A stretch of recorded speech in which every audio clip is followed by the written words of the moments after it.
Call the meeting to order of the CECA Competitive Edge Charter Academy. If I could ask you all to please stand for the Pledge of Allegiance. Ready? Begin. I pledge allegiance to the flag of the United States of America and to the republic for which it stands, one nation, under God, indivisible, with liberty and justice for all.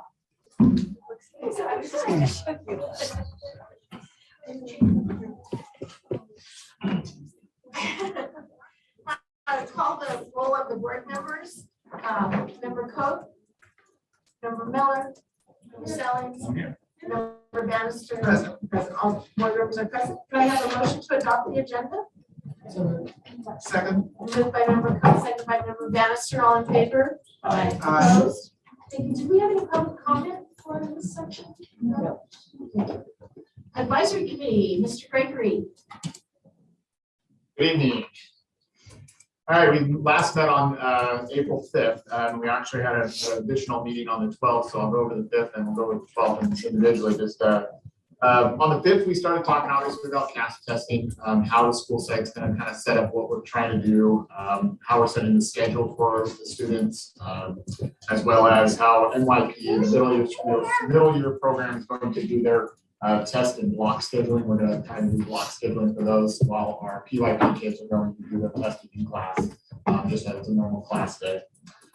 We went into kind of our community project and the search for advisors. Our community project is for our exiting 8th graders. They do an 8th grade project, which is an accumulation of all their IB profiles and what they've learned, and they present that as a final project for the school year. You know, we're always searching for adult advisors that are there to help develop and teach them and get a little further, whether it's parents, PTO, board members. If anyone's interested, I'm sure we can get you paired up with someone. So, you know, the 8th grade advisors, you know, for those community projects, it's a big ordeal for the 8th graders, kind of putting it all together, and having someone to help walk them through that is one of the things we're kind of getting them ready for, because, you know, we're just right around the corner from school being over. The next was teacher requests, pinks and blues, getting that all set up, how we were, you know, what the request period is for new teachers, right? I think that just opened up this week. I said the 25th was when it opened up for requests. We're changing around a little bit, I believe, on the site where more than just asking, hey, I want my kid to be in my friend's kid's class. It's more of giving us a reason, specific reason why you're looking for a survey. You know, what's there, what needs does your student want? Putting it more to what are the specific needs you want the student to have, instead of what's the specific teacher you want them to have. Kind of directing it that way, making it a little easier. The advantages of we're working to have class assignments by May 16th for most of our students, kind of internally ready to go. And we've decided, and I think we did a little bit of it last year, we made the decision that the last week of the school year is when all the kids are going to find out their schedule and their teachers, but we're kind of baiting them with, if you bring back, you know, textbooks and those type of things, once you have that, you'll have your schedule and you'll have your teacher list, kind of an incentive. And on top of the incentive, we're also going over and we're incentivizing and letting them know, hey, these are also the field trips that we have planned for next year. So a couple of little fun things to kind of get them moving and get them back. Part of it was so that way that they know what the teacher requests will be for next year, meaning that it supplies. The other part was the staff is working on summer assignments, you know, the summer school gap, right? They're working on those summer assignments and what they want to do with them, and having those teachers ready to go and knowing what those teachers want those kids to know. Is allowing each class grade level to have those assignments ready, so that way they can say, okay, great, we're going into 4th grade. This is our list of kind of items we want for your summer learning, that we're hoping that the kids will take, you know, Khan Academy and all the big ideas, math, those type of things. End of the year checklist went out for teachers, you know, kind of a request of what do we need returned back, and also what kind of work items might be needed in their room, repair items that have either fall through the crack or, you know, wish list, kind of those type of things. Summer school and jump start, summer work, I've talked about that, how we're going to have 2 sessions at our site. The first is starting, I think, January 13th, it must be June 13th. June 13th, we're having 2 sessions at our site for summer school as well. And that was just kind of the beginning. I know we're a little further on that process now. The PYP primary years program evaluation for our IB learning profiles was the week of April 25th, so that was just last week. I saw some board members there, some cabinet members there as well. I was part of that. We got to meet virtually with our evaluators for the program. They were from Germany and Beirut, so it was an interesting type of setup. The new line boards that we have here were used in the GCC or the Global Communication Center to when they had group meetings with either the board for the governing board for CECA and also the teachers. And then we, as simple as laptops that we set up in classrooms and we did student meetings. So that all went on last week and it's installed a ton of work. I know get that set up ready to go and pretty well.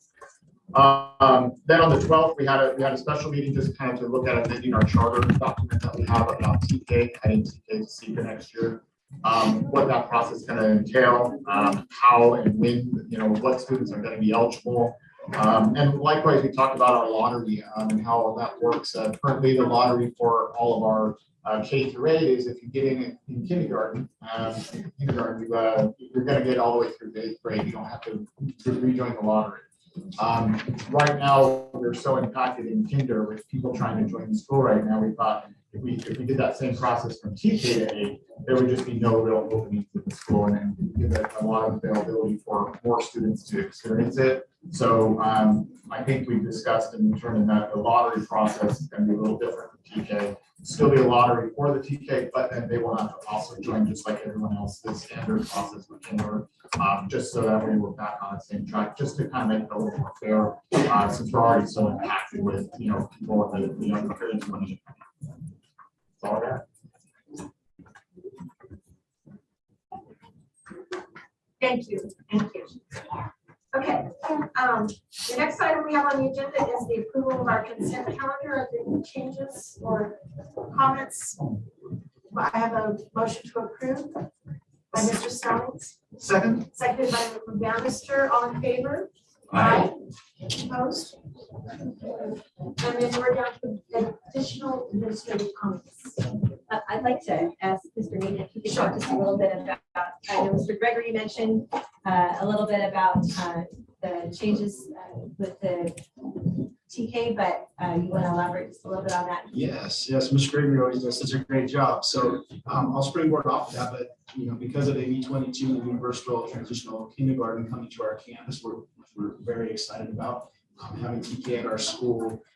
We have to do kind of something abnormal, and that's open up the charter to for some additions and public comment through the process. And so we're going to talk about that at the YCJUSD full district meeting a little bit, but just a little bit of what we're hoping is that it will look very similar for the TK lottery that it does for our K to 8 lottery as far as the process.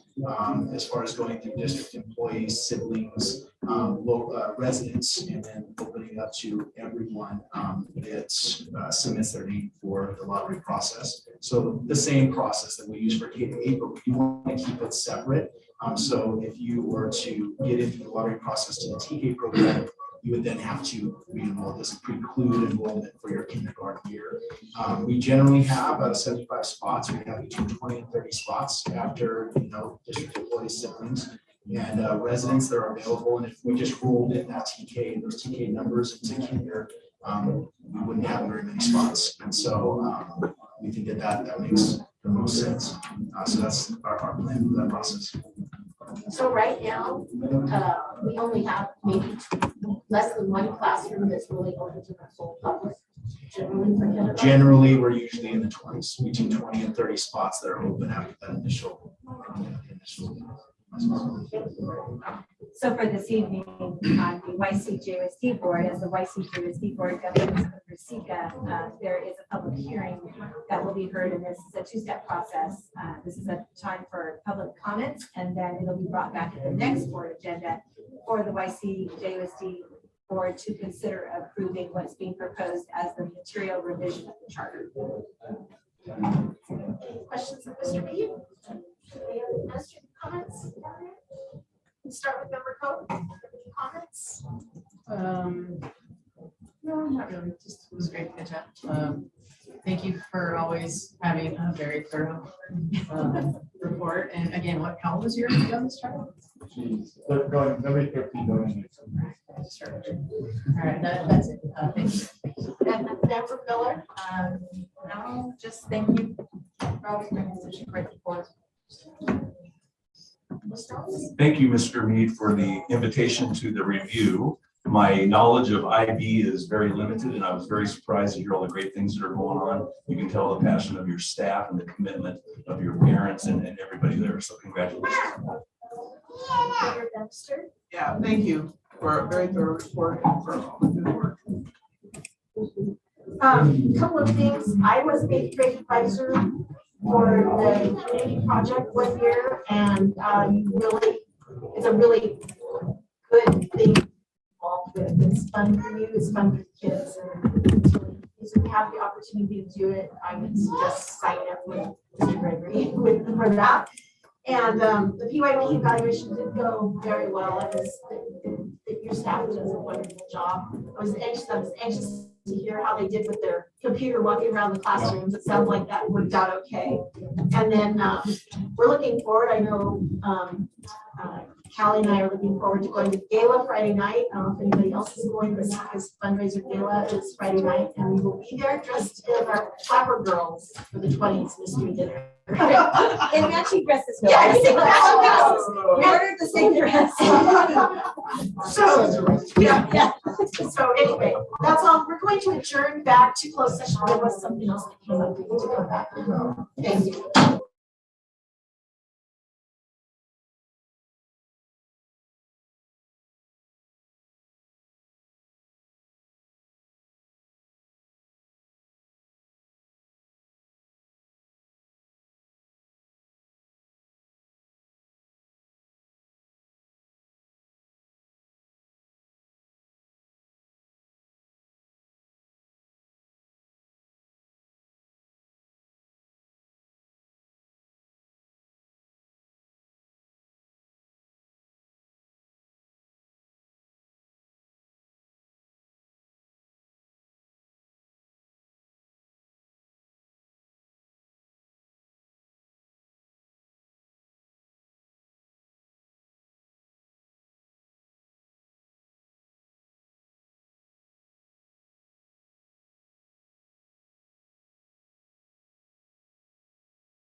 Kalamazoo Joint Unified School District to order.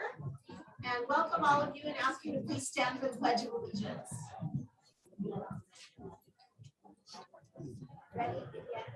I pledge allegiance to the flag of the United States of America and to the republic for which it stands, one nation, under God, indivisible, with liberty and justice for all.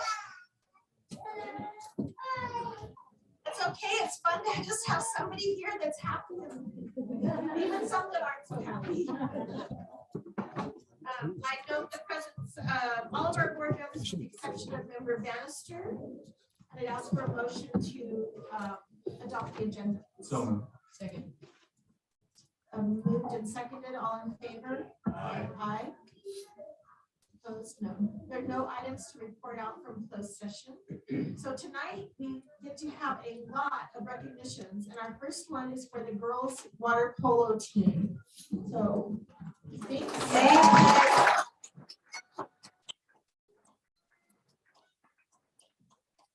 President Ingram and members of the board, and of course the public, I'd like to recognize Mr. Matt Carpenter, who is our athletic director for YCJUSD High School.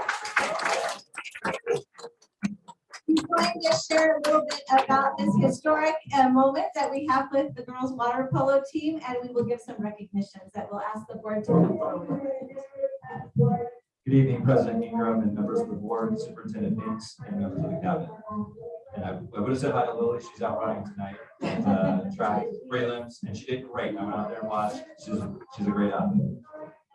I'd like to thank you all for this opportunity to introduce an exceptional group of young women. Throughout the history of Yucaipa High School, which began in 1959, there have been 14 CIF championship teams. We were lucky enough to have one of those this year, as our girls water polo team won the CIF Division II championship with a 5-3 victory over Edison High School.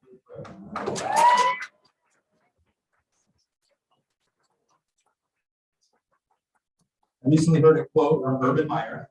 He's had a rough patch recently, but we'll think early Urban Meyer. Speaking about football, it reminded me about our team. And his quote was, when you think about a football season as 10 wins or 10 games, he said, talent will get you 6 or 7 wins, discipline will get you 8 or 9, and leadership will get you championships. And I think about our team, and they have the talent, they have the discipline, they have the leadership to accomplish a historic task for us. There's 14 in our history. No drama in this group, just a group of girls with a single-mindedness to go win a championship and do what it takes to get there, which was absolutely phenomenal. I would also like to share that these girls are truly student athletes. 10 of our 14 athletes were scholar athletes, maintaining a 3.5 GPA or higher in the first semester. So I'm proud of that. Before I introduce the team, I'd just like to take a moment to thank the parents of the girls. This win didn't come without a lot of support from a lot of people. And just for example, we all hopped in the car. We wanted to get the best competition we could. So that was traveling to Santa Barbara, to San Diego, overnight trips, so we could see the biggest and the best teams. And we took off at 11 a.m. for a 3 o'clock game in Santa Barbara, got to Santa Barbara and found out they canceled it because of COVID. And we all sat down, had lunch together with the parents. Nobody griped and complained. Ty and I got on our phones, found a game on the way home. The next day we drove out to Corona Del Mar to get a game there. Wherever we had to go, whatever we had to do to get the games, because we needed our parents to support us. So thank you, parents, for that. Start by introducing the coaching staff, and unfortunately Ty Hudson could not be here. He had an illness in the family and needed to stay home. But I would like to say that Ty Hudson is an art teacher at Yucaipa High, and our head girls water polo coach was named the CIF Division II Coach of the Year. Very well deserved. And that guy put his heart and soul into accomplishing this goal, helped the girls set goals, and taught them to never be satisfied with anything less than their absolute best effort. And I talked to Ty more than my wife about water polo. The minutest detail he was working on, watching film, etc., to help them reach their best. And then our assistant coach, Jordan Heron, she's here tonight. Jordan.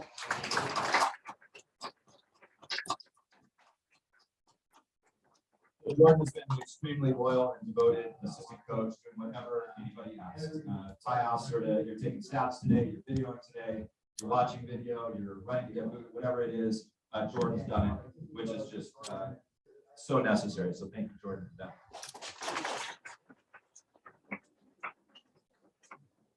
So I'm gonna call out each of the girls in alphabetical order. I'll tell you their year and then some of their individual awards as well as they come up. First team, all Citrus Belt League is our league. The top 12 players in our league, or 11 players in our league, and then all CIF is the top players in the Southern Section Division II, which is really quite a lot at the top. I think it's 13 in Orange County, Inland Empire, and so. So first up is sophomore Lindsay Barnett.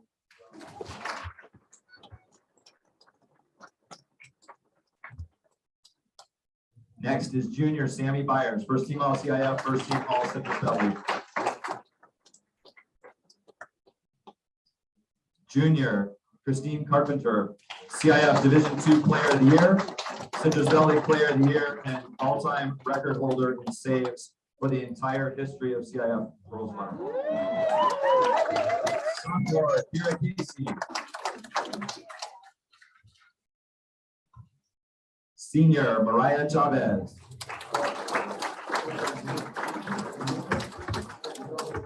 The lone freshman in the group, Esther Crandall.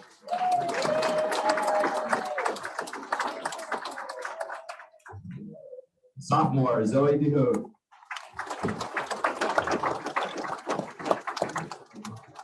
Senior Haley Jackson.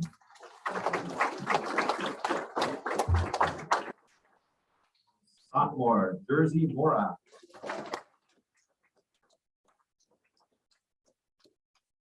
Junior Isabella Landeros, first team all CIF, first team all Citrus Valley. Had 3 goals in the CIF championship win. Junior Paige Reynolds. Senior first team all Citrus Valley, Piper Schaefer.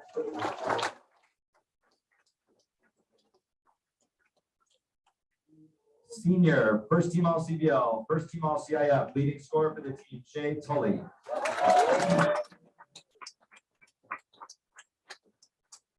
And finally, sophomore, first team all Citrus Valley, Brooklyn Wagner, Wags.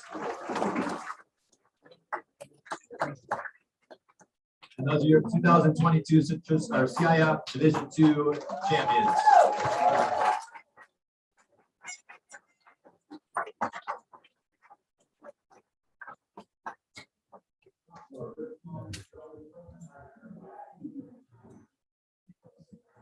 Can you guys narrow in a little bit? Taller in the back.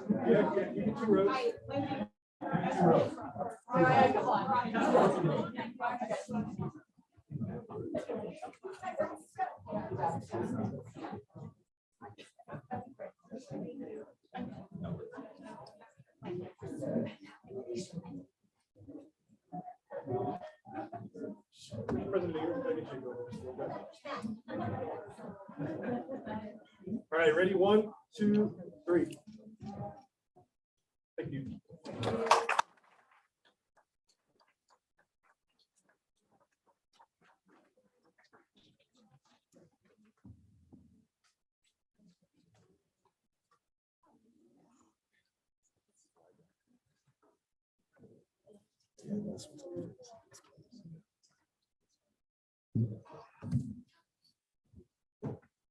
Next, we have the pleasure of recognizing the San Bernardino County Honor Band students.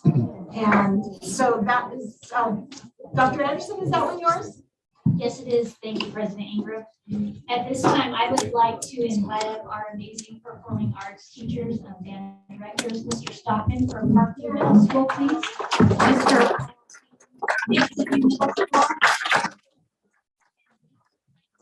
From the high school, but Noah had to go because he actually had a performance tonight. So I know how much Mr. King loves attention. So I would like to call Mr. King and Mr. Stockman to just tell us a little bit about Honor Band, please. Thank you. Good evening, everybody. So every year, the San Bernardino County Music Educators Association hosts an honor band. And this involves students from every, or it can involve students from every school in San Bernardino County, which, as you know, is the largest county in the country. Students from 7th grade through 12th grade have the opportunity to prepare some excerpts that have been provided ahead of time, learn some scales, and audition for a spot to be in one of these ensembles. The middle school ensemble is 7th and 8th grade. The high school ensemble is 9th and 12th. In addition to learning this prepared music, students also have to arrive the day of the audition and get handed something they've never seen before and just play it to the best of their ability. And this year we had, I think, combined close to 20 students from our district in attendance at this event.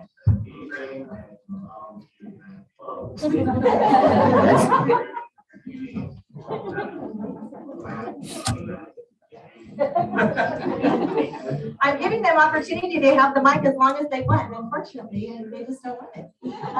It is such an honor to have both of you here, and Mr. Pressler was here. These gentlemen do such an amazing job of raising great musicians that take that talent with them, sometimes onto more performances, and then sometimes just for enjoyment. And we all know that music is a great equalizer for us all. And we're so honored also this evening to have our county superintendent, Mr. Ted Alejandre, with us.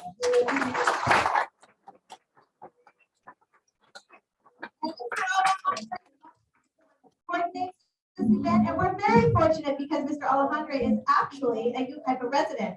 So it's he's always willing to come and support our students. So we wanted to give Superintendent Alejandro a few minutes to talk about Honor Band as well. Thank you so much, Superintendent Meeks, Madam President, members of the board. It's great to be here tonight. And it's a very special evening to recognize all these students. First, congratulations to the water polo team. That's wonderful to get CIF. It's great to see them get recognized. But I have to share that in San Bernardino County, we have 33 school districts, over 400,000 students. And we do a number of student events for all the students in the county, including mock trial, our history bee, our spelling bee, our science and engineering fair. And one of my favorites are programs involving music and performing arts. And the county honor band performance is probably the best you'll ever see. I take a number of business leaders with me every year when I attend. And when you watch the elementary students, you're amazed. When you watch the middle school students, you think, oh my gosh, they're like high school professionals. And when you watch the high school honor band, it is probably the best music performance you'll see. And I just really commend the district, the superintendent, the teachers for their work with the students, their support of the students, and also the parents, because it takes that support and encouragement to really have students perform at that level. As was mentioned, this is a partnership with the Music Educators Association. So the students have to audition. So when you look at the thousands of students in our high school, and these students being the best of the best, it is really a tremendous honor for them to be on the county honor band. And I just commend them and congratulate them for everything they do. We have a certificate from county schools that we'll be presenting to all of the honor band students from Yucaipa. I'll just briefly read it. A certificate of excellence presented to the student, Yucaipa High School. This one is Jackson Archer. So there's one for every student. And it's in recognition of your dedication to transform your life through education. We salute you for your outstanding achievement in the 2021-22 Student Honor Band. You're hereby presented with the Certificate of Excellence on this 26th day of April, 2022. Congratulations to all these incredible students. This time I'd like to ask our Board of Education to join Superintendent Alejandro up here as we present the student certificates. Mr. Alejandro, these are yours. And we are going to give the honor of the reading of the names of our students to our band directors. Okay, I'm going to read Yucaipa High School and Parkview's names since Ms. Presser could not be here. So first up, we have Jackson Archer.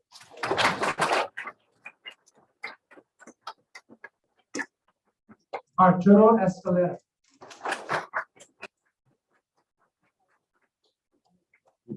James Esty, who could not be here this evening. Leslie Rico.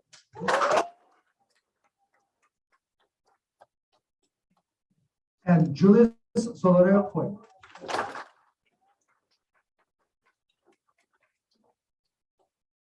And Kevin Becerra.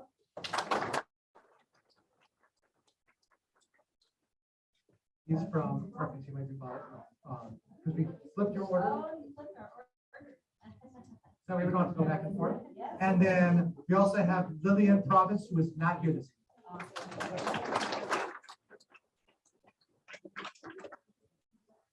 Thank you. From Mesa View, we have Ayana Bronson.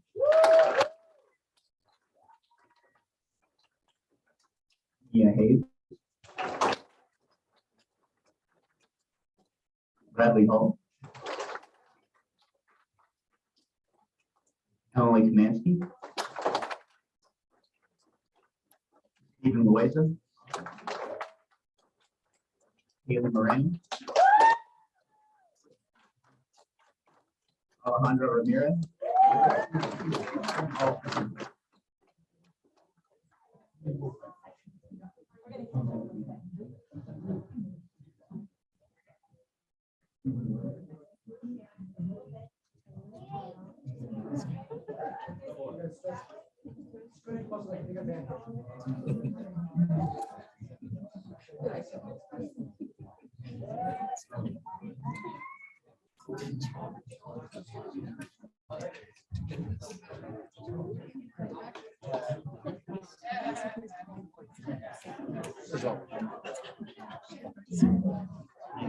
You do not want to take charge. If I take charge,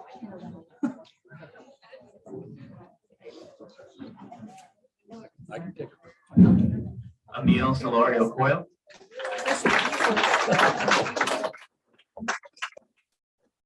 Greg. Eileen Torres.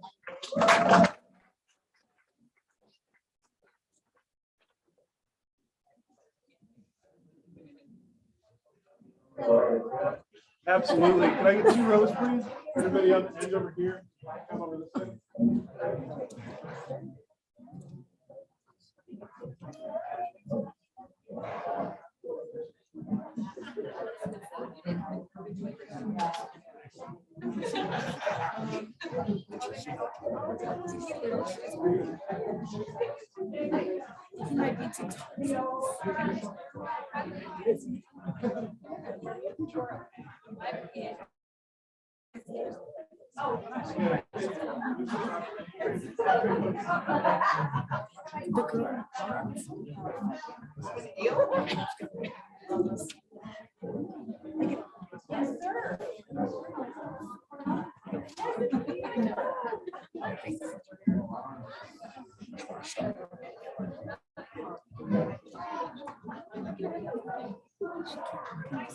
All right, 1, 2, 3.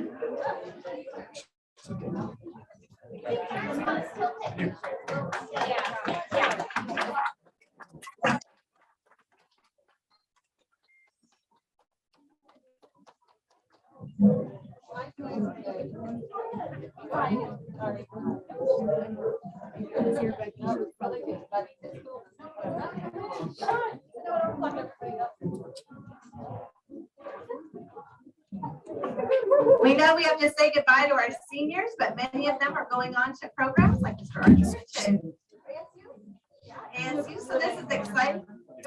U of A. Awesome. Yeah, that's a big difference.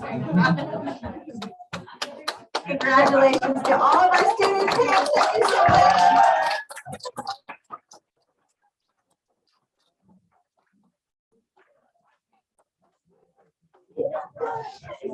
Thank you to our band directors, Mr. Pressler from Utah High School, Mr. Stockman from Parkview Middle School, Mr. Kane from Mason View Middle School, and our county superintendent, Mr. Ted Andre, for putting the county band together. Thank you so much.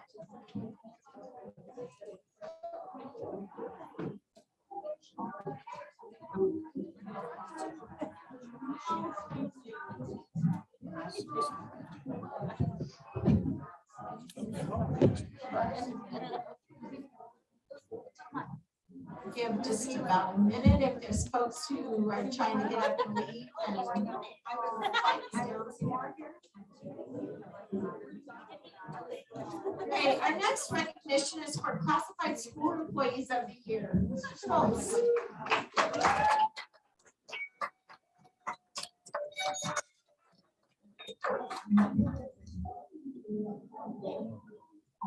My President Ingram, members of the board and cabinet, and everyone who's gathered this evening, really honored tonight to take a few moments to honor our classified school employees of the year. A little background on that: every year, the California Department of Education, San Bernardino County Superintendents of Schools, led by our esteemed Mr. Alejandro, and the district take time out to recognize some of our most outstanding classified employees. Those employees are honored in different categories. Tonight we have 5 winners in 5 different categories. So what I'm going to do is I'm going to call each winner up one by one, say some wonderful words about you. And when I call you up, if the administrative team from that school would like to join them up here as well. We have some special treats to give you. I'll have a board member come up as well. And then we'll have you come to the front with another photo op if you don't mind. So this is a true pleasure. In HR, we do a lot of things throughout the year, and this is definitely one of the highlights. So first up, I'd like to invite up Laura Visafi.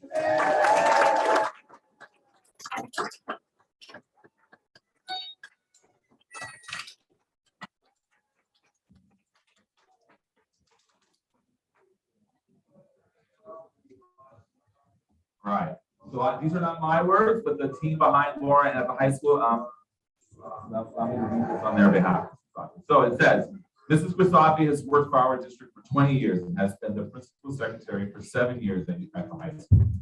This position is a demanding one with 2,700 students and over 200 staff members on campus. Laura recognizes the importance of positive school climate and culture and works to improve the office environment with positive interactions with our colleagues, as well as participating in school events. She is a very trusted secretary and handles all personnel information discreetly and professionally. She has helped with the branding of the high school to the community in the form of signage, mascot, paintings, and other means of advertising. Our mascot is the Thunderbird, a legendary creature that's considered a supernatural bird of power and strength. Laura epitomizes our mascot. She flies under the radar, getting things done without drawing attention to herself. That is where her real strength lies. Congratulations, Laura.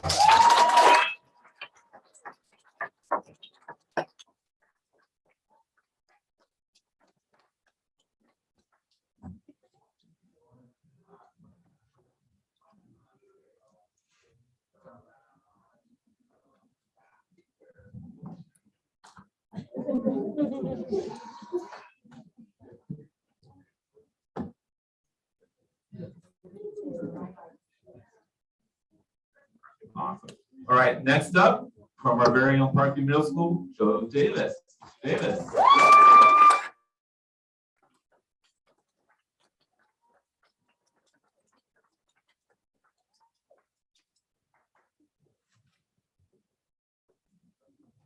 We can stand here. Okay. All right, Joe, so this is what the team at Parkview had to say about your wonderful work. It says, Mr. Davis is highly dedicated to the safety and cleanliness of the Parkview campus. Over the last 3 years, Parkview has been transformed into a place that feels well maintained and cared for. Our campus permeates a feeling of pride and accomplishment. Mr. Davis has been the leader that made this possible.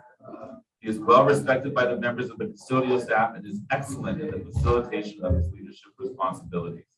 He works collaboratively with staff to determine the best way to keep students at Parkview safe and healthy. Mr. Davis works exceptionally hard to ensure that Parkview Middle School is well cared for and is a fantastic place for students and staff to be. There is no question in his mind that the community of Parkview Middle School is a better place because of the tireless work Mr. Davis does day in and day out. Joe is a wonderful member of our team, and we are so very fortunate to have him on our staff. Congratulations, Joe.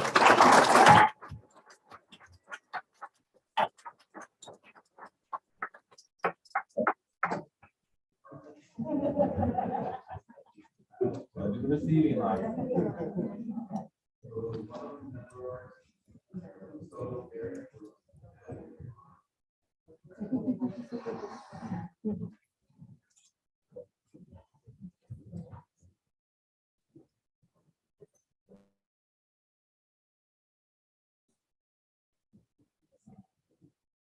And recipients, just so you know, we'll have it come back at the very end for a group photo. All right, one more.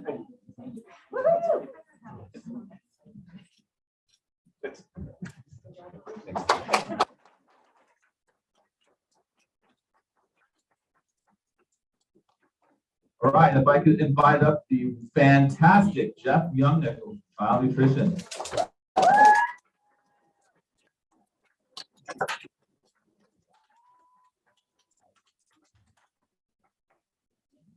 All right. So Jeff, this is what your team had to say about your wonderful work. It says, Jeff has been the child nutrition delivery driver since 2016, but started as a child nutrition worker, a 3.5-hour position at Chapman Heights Elementary School in August of 2013. Jeff transformed the serving room into a fun, welcoming environment every day as he served each student with a fun, warm greeting that made each student feel special. He's well known in our school district and is courteous and supportive to all our kitchen staff. Jeff has had a food service background, which has helped him and us as our delivery driver. From large-scale catering to providing meal drop-off situations or equipment needs, his advice and insight have been incredibly helpful through the years. Jeff is a superb ambassador for our department, working with all of our vendor delivery persons and maintaining a great relationship, and often in direct communication with them. It is a pleasure to work with Jeff collaboratively to improve our working environment. We look forward to seeing Jeff as our first stop, because he is just a wonderful spirit to be around. Congratulations, Jeff.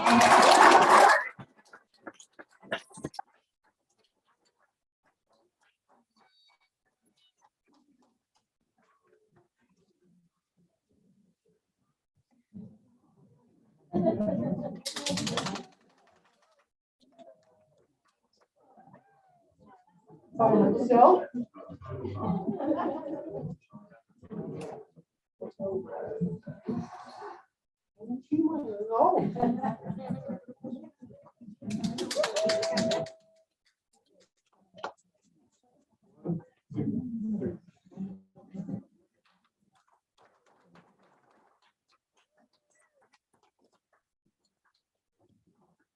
All right, next up, the incomparable Brandy Osborne. Come on down.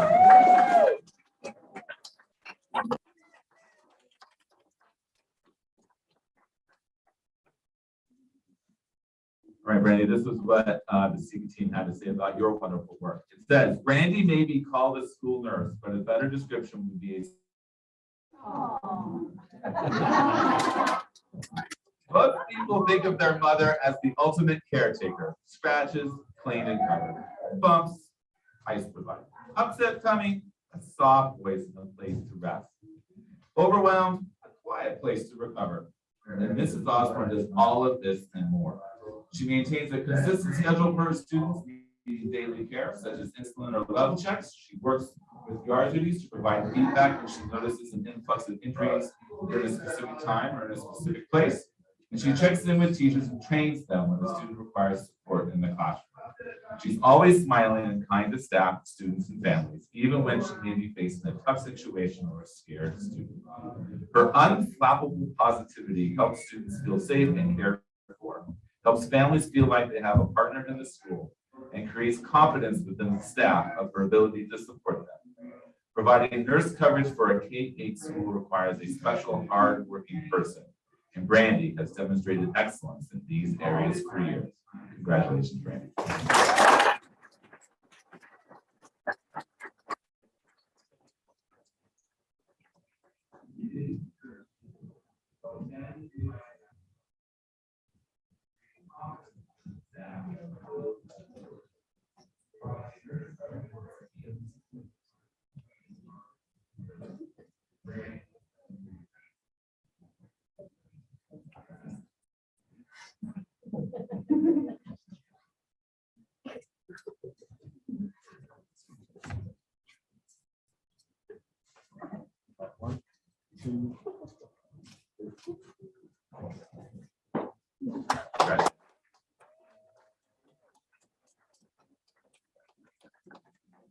All right, I see some green and yellow in the house.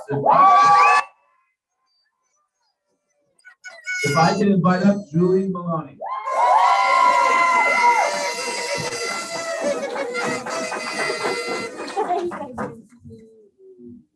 All right. Here's what they said. Julie is a kind and generous person. She's constantly looking for ways to help others in the school as she finds a way to provide books or other supplies that students and their families may need. During the summer of 2021, she created a mobile library that allowed student parents drive-through access to check out reading materials and textbooks. Julie is always excited to share her love and knowledge of books and favorite stories with her students, staff, and parents. Julie makes everyone around her feel special and cared for. She keeps our textbooks, library books, and resources ready to go. Her library is extremely organized. Really, it's really nice. Maintained, and she creates a welcoming environment to everyone who steps foot into it. Her vast knowledge is evident when she easily finds the book to suit someone's needs. She's positive, energetic, a positive, energetic force who inspires our students to challenge themselves in their reading efforts. Her cheery disposition is contagious in our community and is a great example to teachers, families, and students. Julie so deserves to be a classified school employee of the year. Congratulations.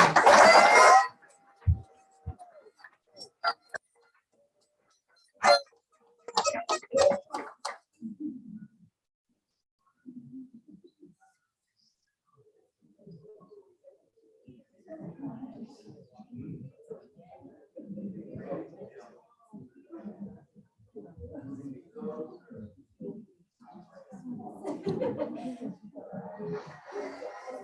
don't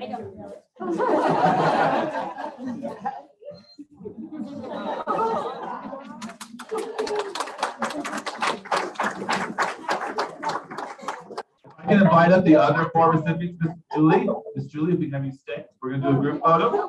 And the other four can come up. And folks, while we're waiting for the group photo op, just a couple other things.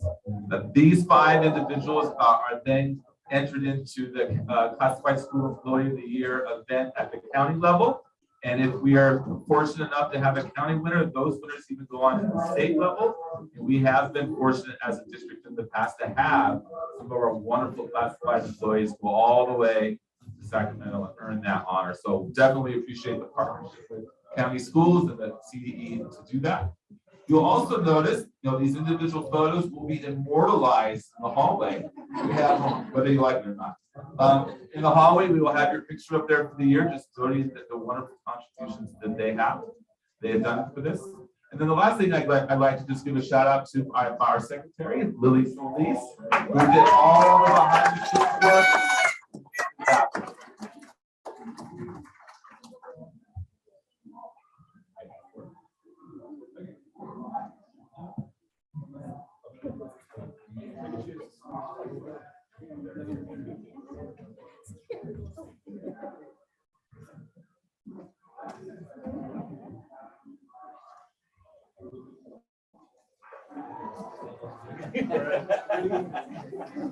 One, two, three.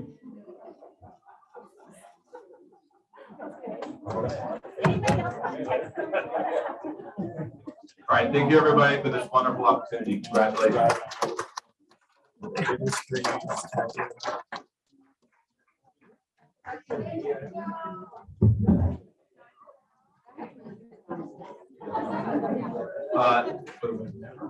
Winners, if you'd like to take a group photo with your school team, Lance would be happy to take you to a spot outside. You can take an even bigger group photo if you'd like. All right.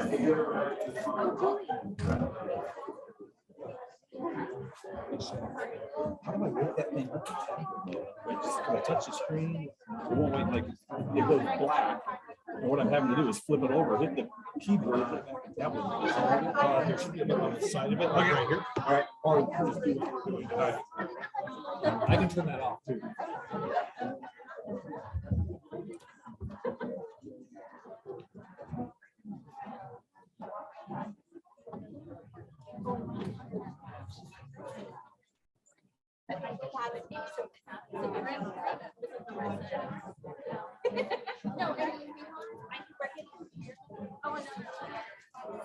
Okay, we can ask if you're still visiting, if you could maybe step outside, we'd sure appreciate it.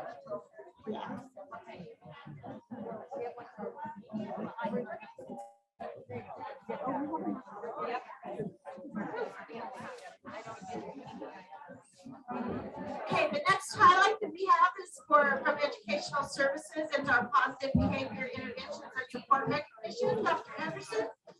Thank you, President Ingram, board members. At this time, I would like to invite up Dr. Tyson Lingenfelter to help us recognize our schools that have been recognized by the California Positive Behavior Interventions and Support Coalition. Dr. Lingenfelter. Dr. Anderson, President Ingram, members of the board, Superintendent Dixon, members of CAB, Positive Behavior Interventions and Supports, EIS, is a framework for explicitly teaching and supporting positive behavior in schools. It's being implemented all over the country for the better part of 2 decades. What it does for us and our staff and our students in our schools is it allows for establishment of a framework for explicitly teaching and supporting expected behavior, being able to recognize it when it happens, and being able to respond to it when there are challenges.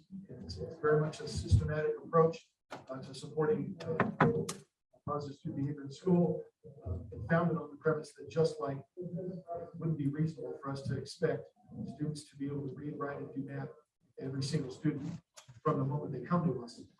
That same premise transfers over to practicing the behavior expectations of a specific school. It needs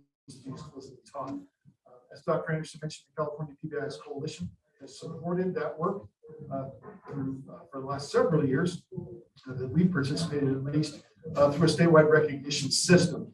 That recognition system does typically happen in the fall, and it's based on an assessment conducted by an outside evaluator when it comes to the school, typically in April or May. We are a bit late in bringing these recognitions to our schools. They did these last year, as we're already into the next year's recognition system. Our friends at San Benito County Superintendent of Schools, thank you, Mr. Alejandre, supports that work further through providing these wonderful trophies that we're going to be giving out to our schools. And that was a little bit mixed up in getting them, but we have them now. We're very proud of our 5 schools that are being recognized. Over the time that we've been participating in this recognition system, our schools have continually gotten better and better. And 4 or 5 years ago, I was up here helping to celebrate schools that were receiving bronze level recognitions, and very proud of those silver level recognitions. And then one year we even got a gold. This year we've got 3 silvers and 2 golds. We just keep getting better and better every year. So what I'd like to do, at the pleasure of the board, is to call up these schools and their teams one at a time so they can be recognized. I'd like to first start by inviting Principal Jimmy Steinberg and the team from Calavisa Elementary School, who received gold level recognition.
All right, ready? 1, 2, 3.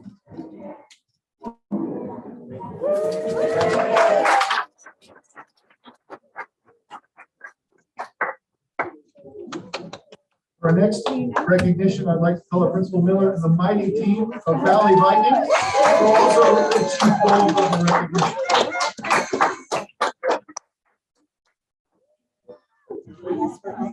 Can't cheer on yourselves, can you?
All right, ready? 1, 2, 3.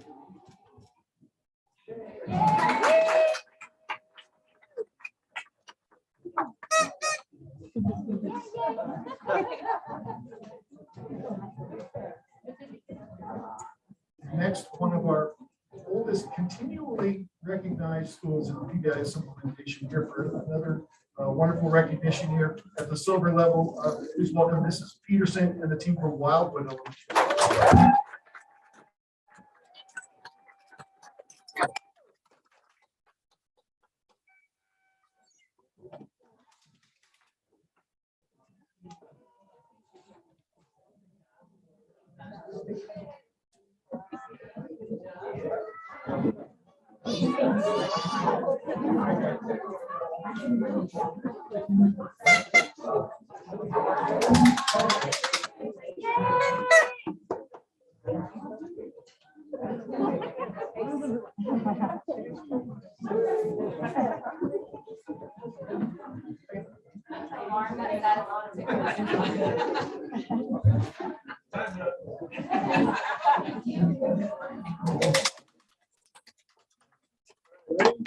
One, two, three.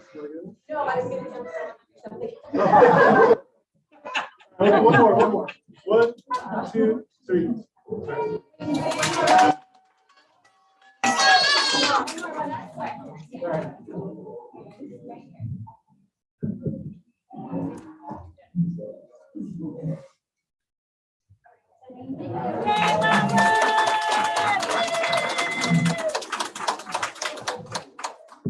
Congratulations to our award-winning elementary schools. We're going to move on to the middle schools now. If you look at the way the recognition levels are broken down, at each level each year, there's a pattern that emerges where the more the kids and the bigger the school, it seems to be a little bit more of a trick to get it all organized and make it work effectively. And so very, very pleased to recognize our middle schools at this point in time with our silver recognition with Principal Kathy Pearson and the Mesa View Mustangs.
One, two, three.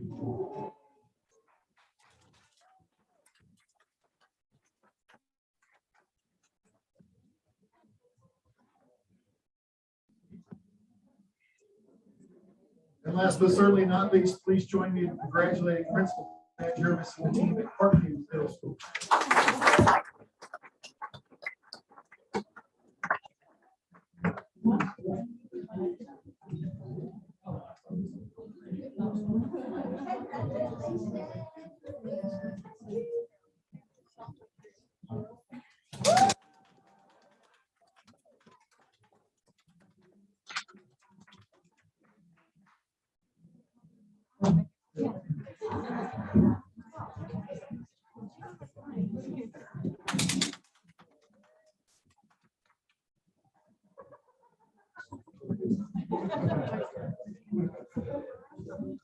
One, two, three. Miss Miller, can you come this a little bit? One, two, three.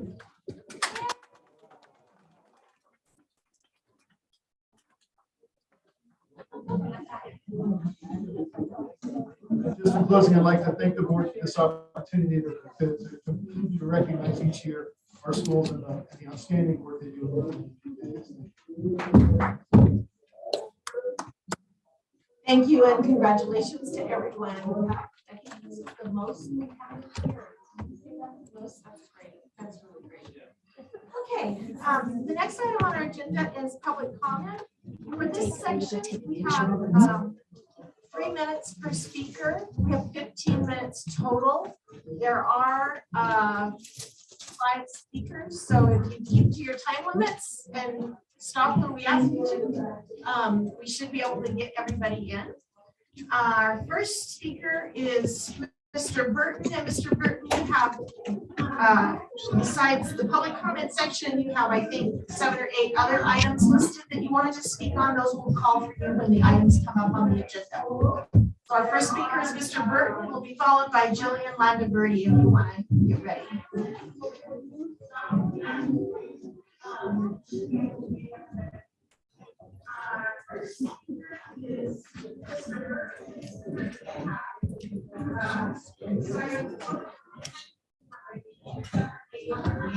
Did everybody hear me?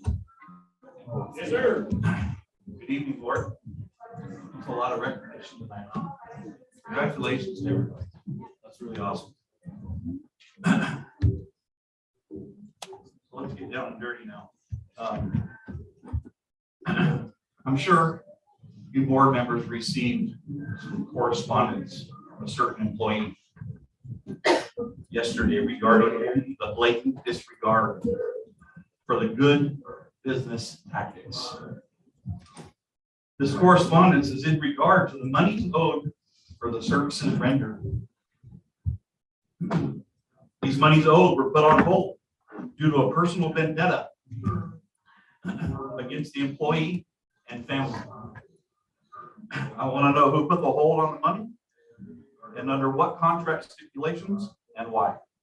Is this how the district works with the employees? By holding funds for no reason? I don't understand. I'm thinking not, to be honest with you. I'm thinking it just seems like we've got a couple people running rogue and unchecked by management, is how I kind of feel. So if I'm wrong, feel free to reach out after the fact and tell me all about it. I expect the answers to the questions that I posed tonight. Who put the hold on the money and why? That should be told. We can turn down another road if needed as well. And I would also feel free to educate yourselves with Labor Code Section 203. You're probably very familiar with it. If you're not, I would get caught up on that labor section. Thank you very much. Thank you. Jillian Landaverdi.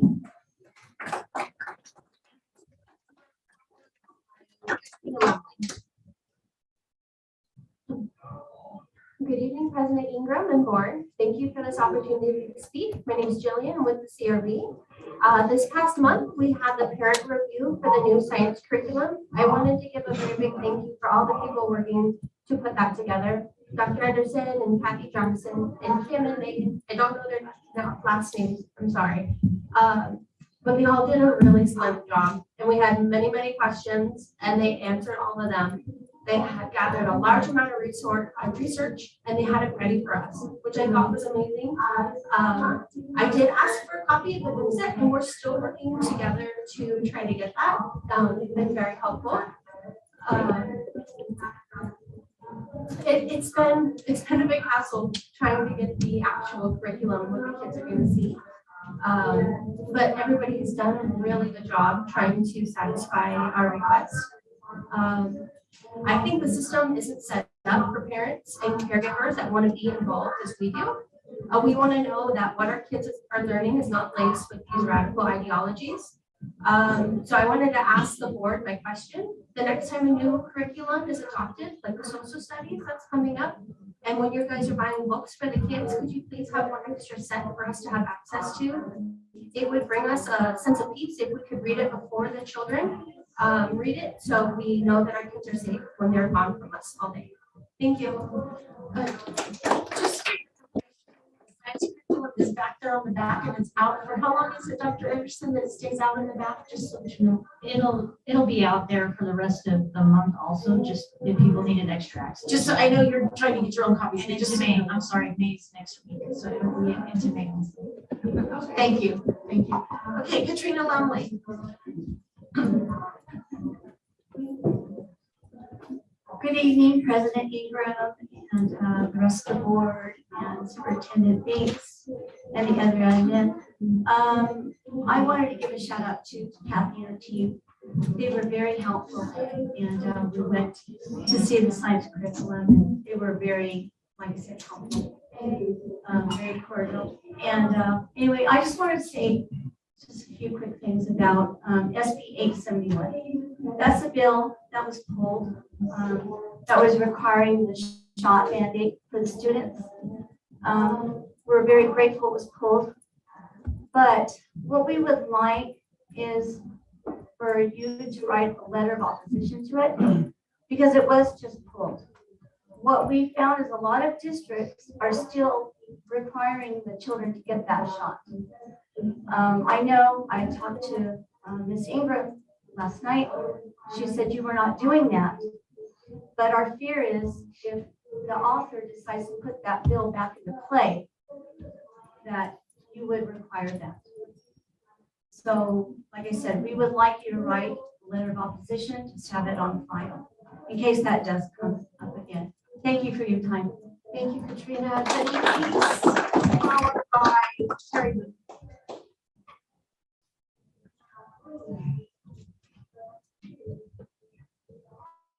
Good evening, President Ingram, and good evening, board members.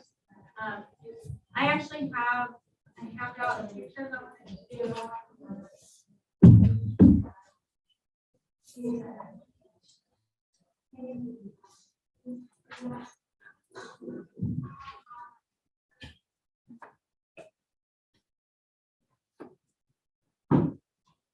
I am also a member of the YCJUSD Civil Review Board, and here are a couple pictures I'd like you to take notice.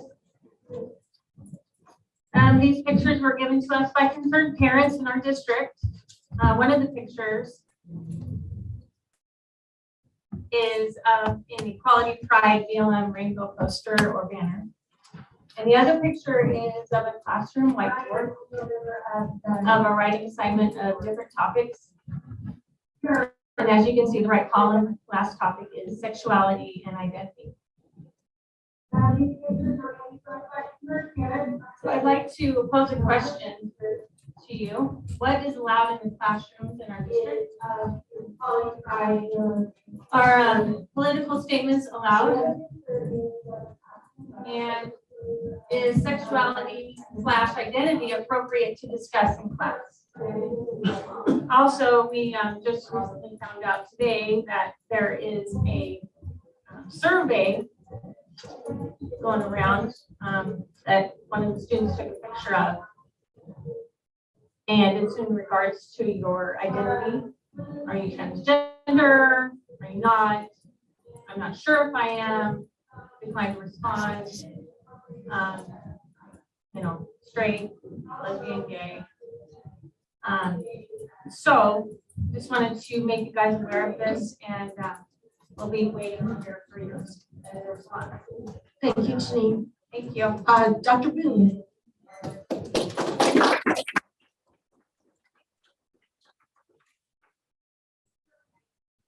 I am bringing a Dutch Sheets prayer tonight. I want to tell you how encouraged I am by all the parents and their engagement in their children's education. Father, in the past, we relinquished our influence in government, education, our society in general. Rather than influencing, occupying, and disciplining until you come, we neglected all of the above. We repent of this.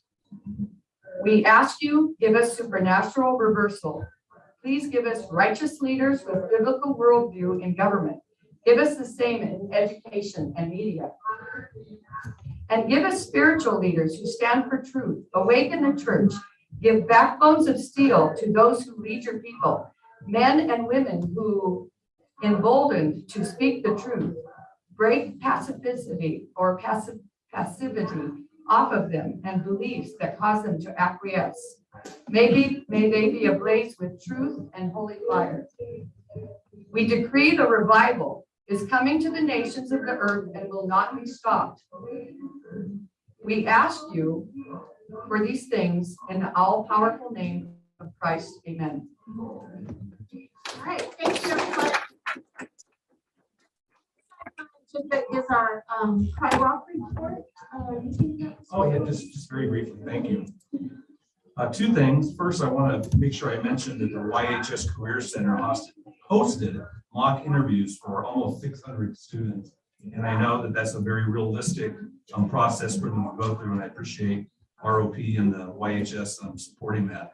Also on May 11th, for the rest of the board and the administration, we're going to be doing a new groundbreaking for the new buildings at ROP, and also we'll be having our 50-year celebration. We're going to have our board meeting early at 3 o'clock in the afternoon, and the celebration will start at 5 at the ROP building. It'll be quite the event. That's it. Thank you very much. Okay, the next item on our agenda is business services, heating, ventilation, and air conditioning on the DKC Architects. I do have a request to speak on that, but I'll let the staff go first, please. Thank you, Ms. Ingram. I have asked Daryl Kartosian to come up and speak to the item. This is around the HVAC project for the gymnasium and the boat locker rooms at ECA. Thank you. Mr. Kartosian.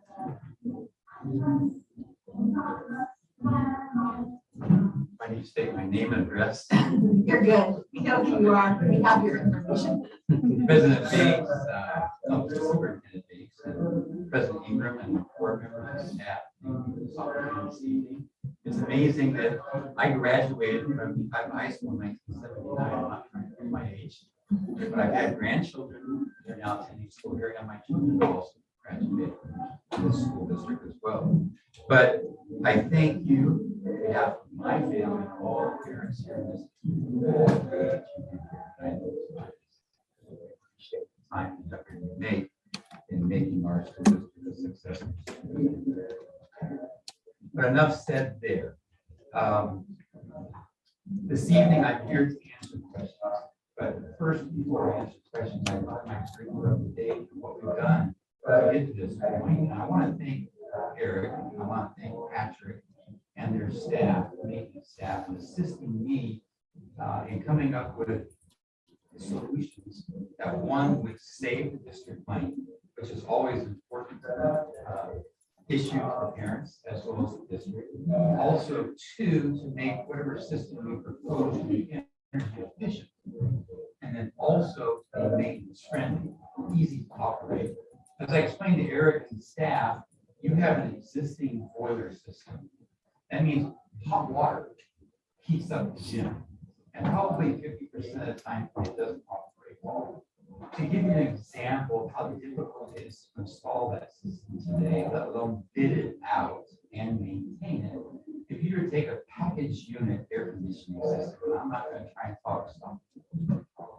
and talk sausage and cutting sausage with this evening, but if you took a packaged unit that goes on top of a typical classroom and you compare it to a boiler system, this is how many contractors can purchase, install, and maintain that system, which is pretty much energy efficient, what everybody's doing today in most school districts. A boiler system, this is how many folks can bid, this is how many can install it, this is how many can maintain it, and most parts today are purchased on eBay because they're not available. So that gives you an idea of how old this system is. I played basketball, varsity basketball in that gym in 1977 with Coach Hayes being my coach. And I know it would be a tremendous asset to this district for air conditioning and upgraded heating system in that particular facility, as well as the fitness and locker rooms, as well as some of the minor classrooms.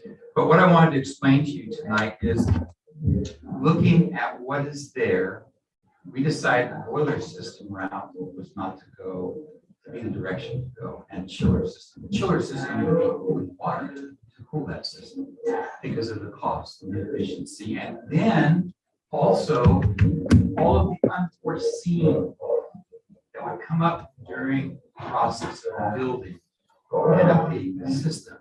So we looked at avenues that everybody is doing in the Inland Fire. We've taken into consideration the California Energy Commission.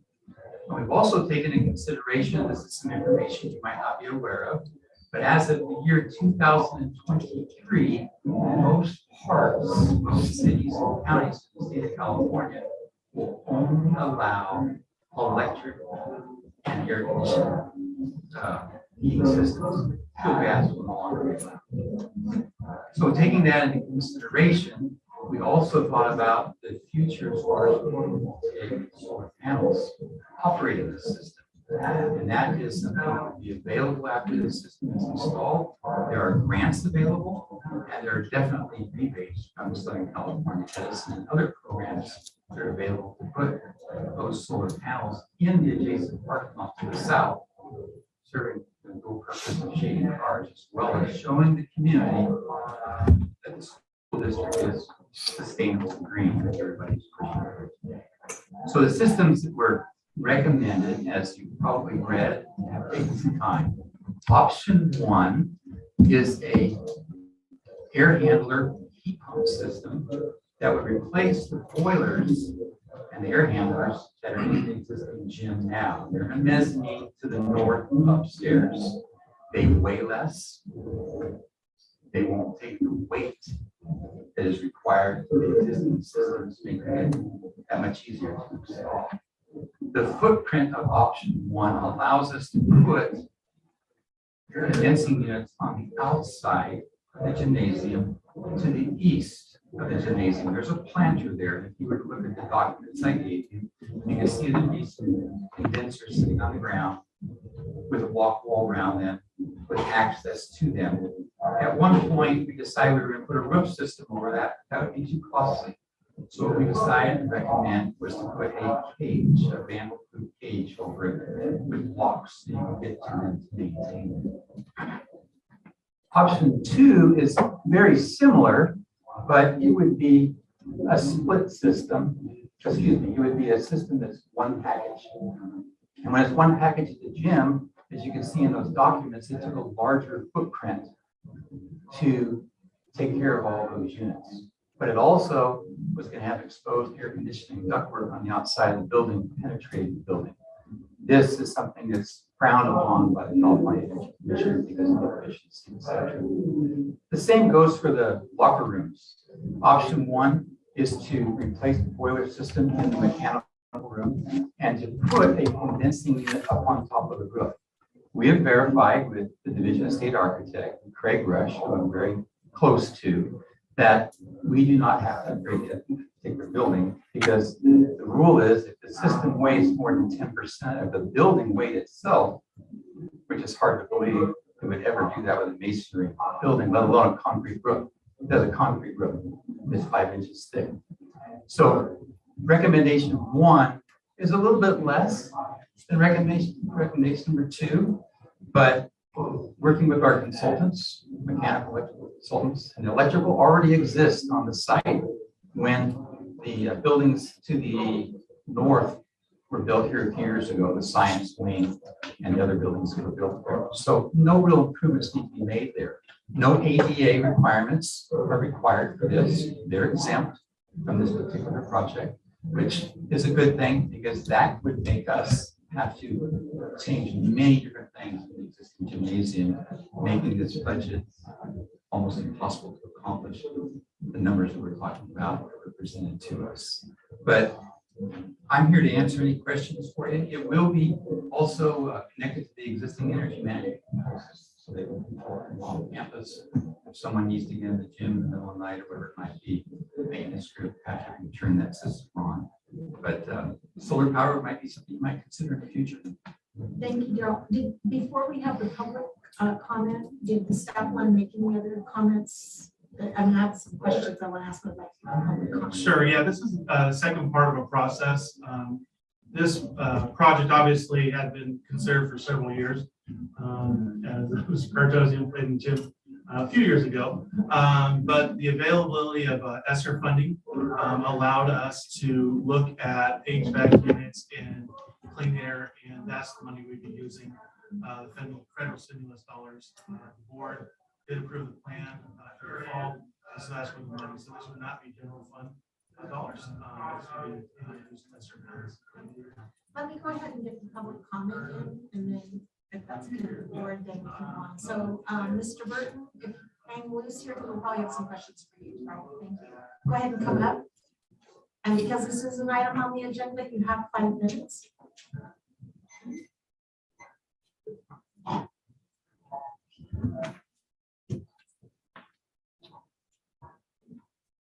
Hello again. Thank you for the explanation. Appreciate that. A lot of people don't know what goes behind a heating hot water system or chilled water system. I did want to disagree with one point that you made. There's a lot of contractors that can do heating hot water and chilled water. There's good ones, there's bad ones, but I can probably pull 10 off the top of my head at this point. So, package units are more efficient. I agree with you. This is long overdue. This is long overdue. The kids played volleyball in that gym, sweated at 105 degrees. Well, we go to these other gyms around and play tournaments, and they're freezing cold, right? So this is very long overdue. So I just have one quick question, and the budget for this work was $2.7 million. I don't know when that budget was created. If that budget was created within the last month or two, the escalation in the construction industry is through the roof. So that's probably more like around $3.1 to $3.2 million at this point in time. But I also wanted to tie DKC Architects, right? DKC Architects is getting 10% of the budget at this point in time. So roughly their contract's gonna be worth $270,000 based off the $2.7 million budget, which is probably been inflated at this point. But inside of the purchase orders, there's a PO in the purchase orders, which is PO 421801. And that purchase order was for $30,500. That was already paid to DKC Architects. So my question is, was the agreement inside DKC Architects agreement with the district, did the feasibility study, and I don't know if that $30,500 was for the feasibility study, but I could assume, I'm in this market myself. Was that $30,500 part of the 10% contract, which it probably should have been if it was going to be given to DKC Architects? The feasibility study should have been done, should have been part of the 10%. Or is the 30% or the $30,500 on top of the 270? Thank you. Thank you. Does any of the board members have any questions or comments at this time? I have a couple of questions. And some of this is for Mr. Cartosian and some of it is for our staff. On the cost for this, as I recall, at one point in time, we had 1.7 million budgeted. And then it ended up, and that was before we had the feasibility study to know what the costs were going to be. Is that correct? That was a number that our staff came up with that we thought might be enough. Correct. And that was, and then inflation and everything else hit, so it got up to 2.7 million. On the package that we have, in at least my version, and I know sometimes our computers aren't all the same, but the attachment that I have is the 2019 letter regarding the proposal, a 2019 letter, and the things that Darryl talked about with options 1 and option 2. I don't have any information with that, and I don't know if we're supposed to be voting on these options. I mean, I don't quite understand what it is we're supposed to be voting on for this now that I read it some more and listen to the presentation, because. Sure.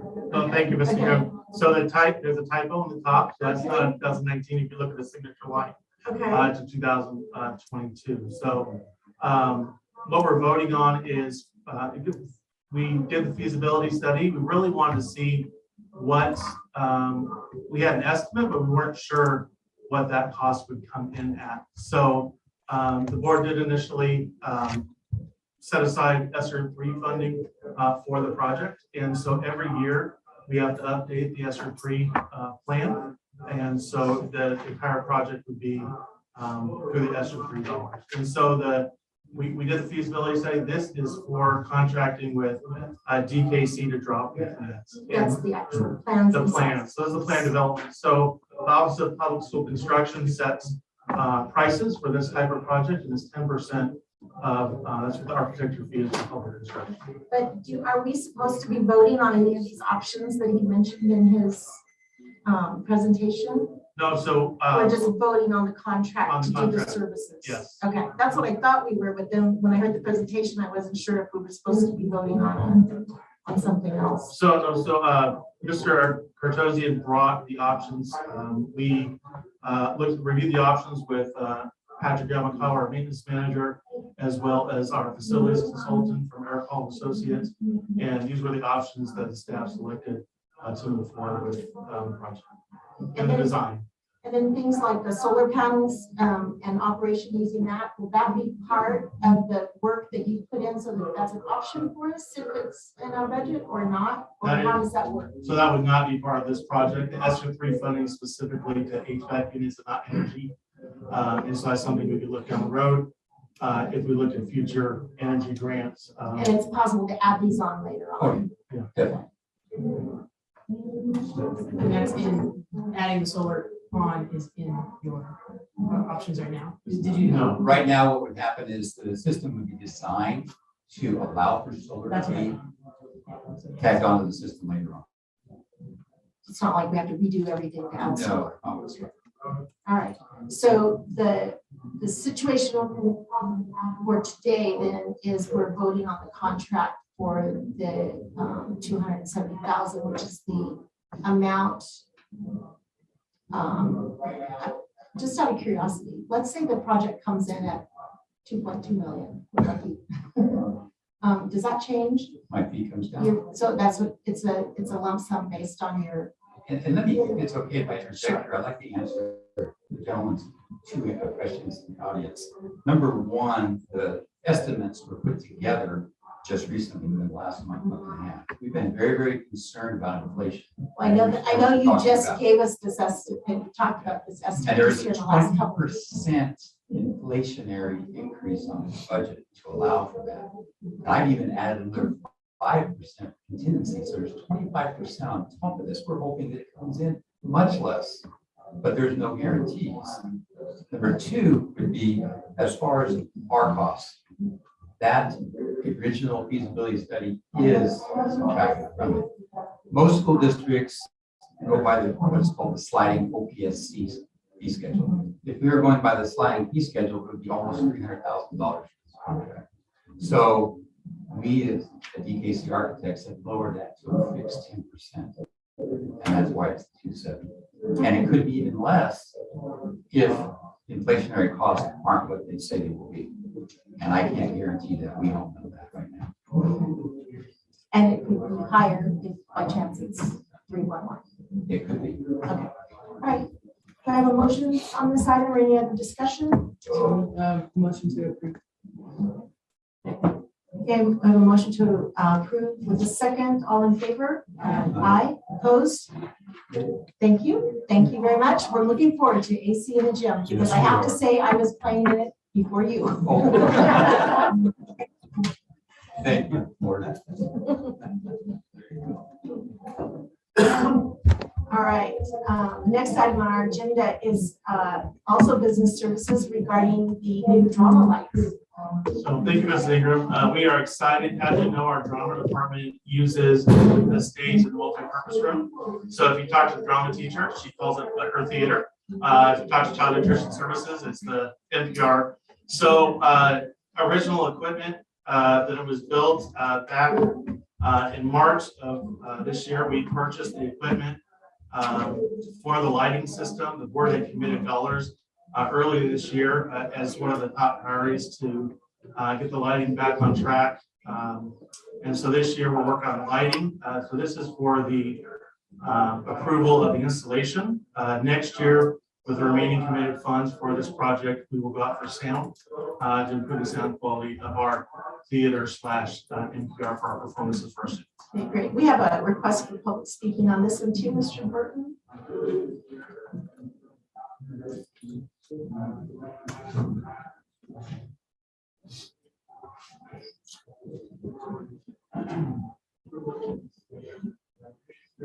So this will be actually pretty quick. I'm going to wrap up 9.02. through 9.06, including 9.13. So on the on 902, 903, and 913, those items are shown as public bid items. You've actually listed bids in there, and I think that's great. That's good and fair. Items 904, 905, and 906 are not listed as public bid items. Those bids are not included, and it does not show that that was fair and put through the public contract code for the bidding process, either through the CUPCA or the prime contract or leaseback services. So I would like the bid results for items number 904, 905, and 906. How do we, the people, know that the district has done their due diligence and put this out for public bid and got the best fair price? That's not in there, so if you could produce those bid results for those items, that would be much appreciated. Thank you. So I will, I understand you don't need to come back up in on those other ones because. Nope, I'm good through 906. Great, thank you. I'll see you at 10 something. I have it written down. 10.05. 10.05, and then I'll be back at 12:04. Okay, all right. Okay. We have the comments regarding the drama lights. Any comments from the board? Now I'll move approval. Do I have a second? Second, moved and seconded, all in favor? Aye. Aye, opposed? Thank you. 9.0, did you want to make any other comments? 9.03 is regarding the playground equipment. You have a report on that? Sure, thank you, Ms. Ingram. So we did go out to bid on, we purchased the playground equipment back in January. We went out to bid for installation of the playground equipment. The bids did come in all over the place, as you can see, from 650,000 to 340,000. We did have a caveat in there that we wanted them to be a certified bidder. But with the variation of the bid, we would like recommend the board reject all bids and go back out to bid. We would remove the certified bid for BCI installer.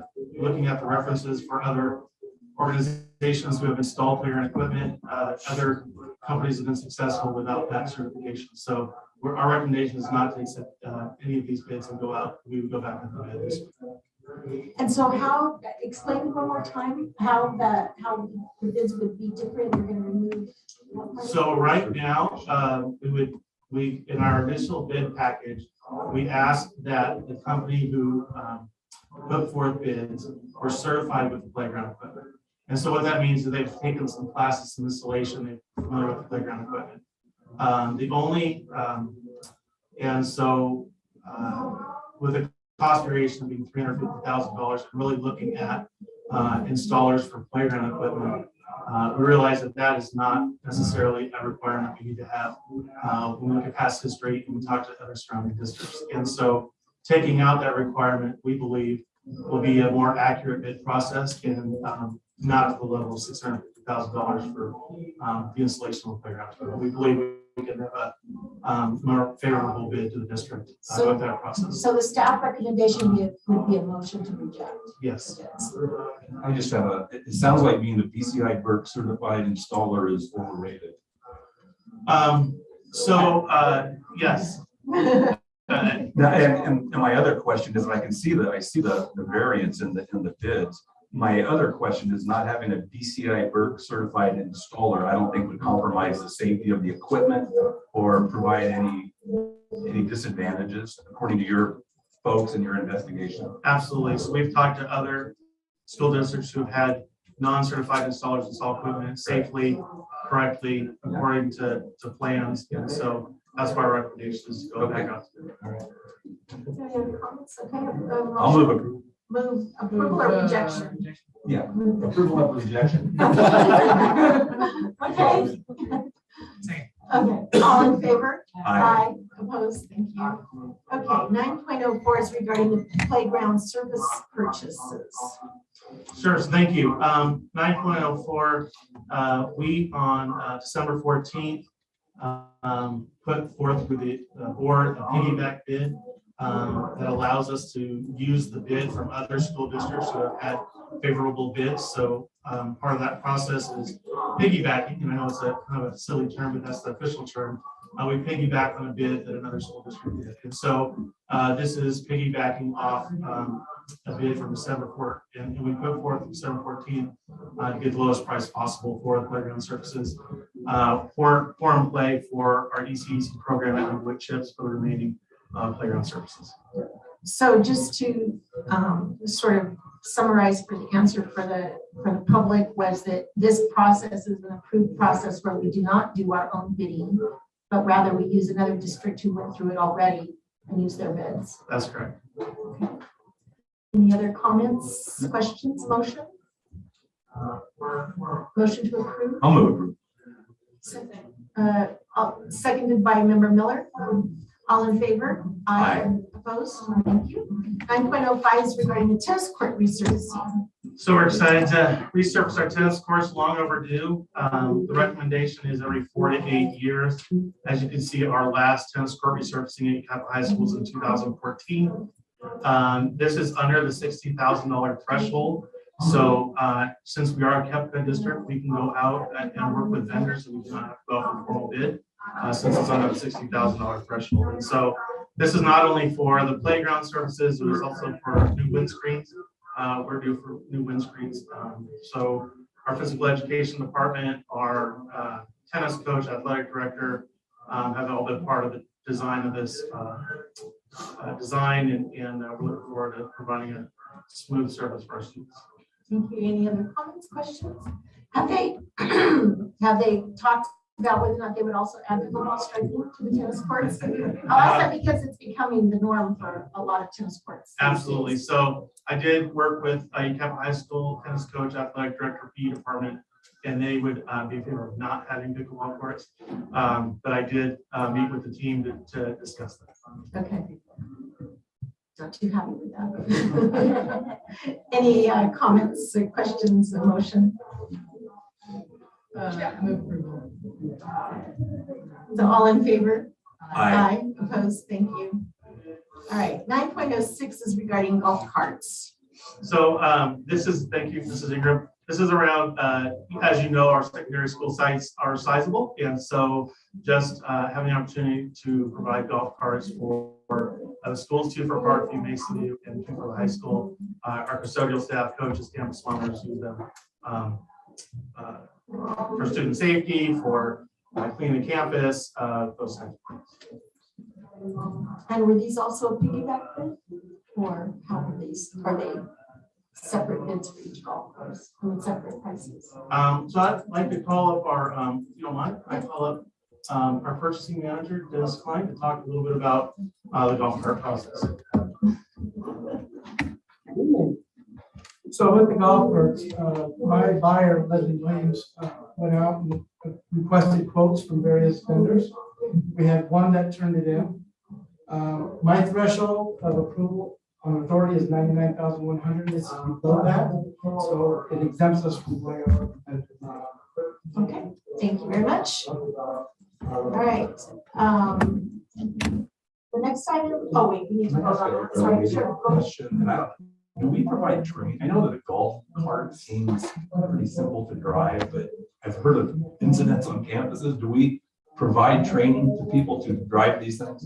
Absolutely. So we work with our California Schools JPA, and we'll be doing a training at the end of this month. Right. So annually we do training. You're right. It's nice because we do drive on campuses around students, and we need to be careful and safe. Great point. Thank you. Thank you. I need a motion on this item. I'll move approval. Motion and seconded. All in favor? Aye. Opposed? Aye. All right. The next item is regarding the lease refinancing. So thank you, Ms. Ingram. So I do have Rachel Chang, who you might remember. She's going to speak on the item in a short presentation, but just want to give a summary. So as you know, we collect developer fees in our district at certain levels. One of those developer fees was based on a 1989 voter-approved initiative that we call CFP1. And so the money we collect from CFP1 was in the original refinancing was to pay off CFP1. And our developer fees in YCJUSD are right around the $7.50, almost $8 a square foot. And so if a developer wants to come in and build a project in YCJUSD, there are certain processes that we can work with those developers and that the board's purview lower those developer fees if it makes sense. So this refinancing not only saves us money, but it also allows us to now, if it goes through, and this is just initial information, if it goes through and is approved by the board at the next board meeting, would allow us to work with future builders as they come and look to develop properties. But Rachel's here to share some information, so she's a short presentation. Great, thank you so much, Dr. Freeman. Again, my name is Rachel Chen White. I'm from Filmer Rowan and Associates, and we serve the district as your financial advisor. As Dr. Freeman mentioned, I'll get right into slide number 1 and talk about a quick introduction for this proposed refinancing opportunity. So very similar, if I can move down to the next slide. Rachel, we're trying to adjust the slides in the back, so if you just give us a moment so they can catch up. Not a problem. Thank you. Oh, you're really good. I'm back. All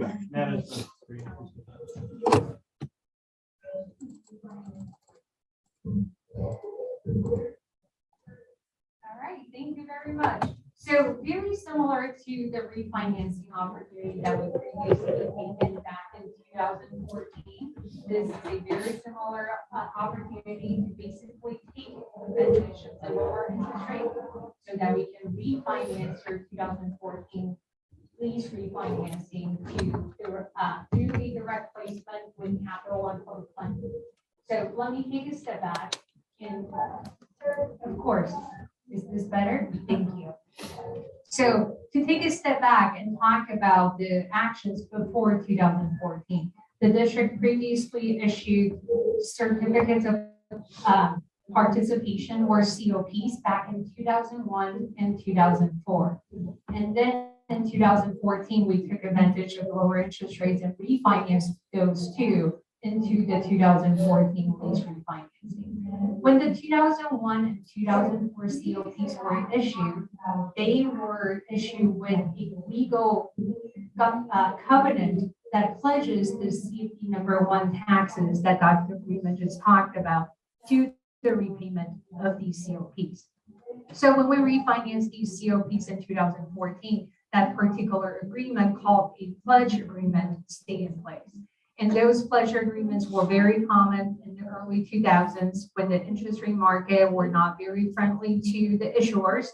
And the additional security you can provide to the investors are helpful to achieve the best interest rates possible. So those were the reasons behind that. But that pledge agreement is what's legally in place right now as a part of the 2014 refinancing. So to refinance that 2014 lease refinancing, we would be issuing a 2022 lease refinancing to prepay those. And the 2022 lease refinancing will stay in place and become the new repayment obligation of the district. And just to move on and talk about the refunding, I'll get into more details on the numbers and the estimates for the actual refinancing savings. But just to note that all the refunding savings will go back to benefit the district. In addition, all the costs associated with this lease refinancing will be paid out of the financing and will not be paid out of the general fund. And moving on to quickly talk about the savings, it's roughly $125,000 of general fund savings through this refinancing. And another very important item I would like to emphasize is that we are not extending the final term. So the original final term of 2030 will stay in place. We're not extending the term, unlike For example, when people think about refinancing, making a direct comparison to refinancing a mortgage, sometimes people will extend out the final term, not the case here. And certainly want to stay fiscally conservative even when we're taking advantage of these lower interest rate opportunities. Last but not the least, and most importantly, as Dr. Beeman mentioned earlier, by doing this lease refinancing, we have negotiated with Capital One Public Funding to remove that legal pledge agreement. In other words, you can continue to utilize any funds, including CFD number 1 taxes, to repay your 2022 lease refinancing, but you're not legally obligated to do so. By removing that legal covenant, that allows you more flexibility as to future development and how you would like to structure that CFD number 1 taxes. So I think that is a very important piece. And I think when I was in front of you talking about how we can support the development community to really promote growth in the Yucaipa-Calamisa Joint Unified School District boundaries, we talked about how we can provide flexibility through these CFD options. And I think at the time we were hoping to wait for a willing partner was to be able to have that discussion and certainly to not incur any legal costs on the district's behalf. And I'm happy that now we do not have to wait for that. We'll be ready when that development project is ready, because through this lease refinancing, this negotiation, all the legal costs will be paid out of the lease refinancing. There are no questions. I'll move on to the next slide and really to talk about the numbers. And as you can see on this slide, I'll start with the left, the boxes. These are the numbers and statistics related to the 2014 lease. So it was originally issued back in July of 2014. The original principal amount was just over $12 million. The average coupon or the interest rates on those COPs were at 3.75%. Currently, the principal outstanding at 5.66 million. So the district has been paying down the principal of those 2014 COPs. And that redemption provision, that in other words is when the district can exercise your flexibility to refinance them, to repay them, and so on. And that date is October 1 of 2021, but it will be at 101%. So there is a 1% premium.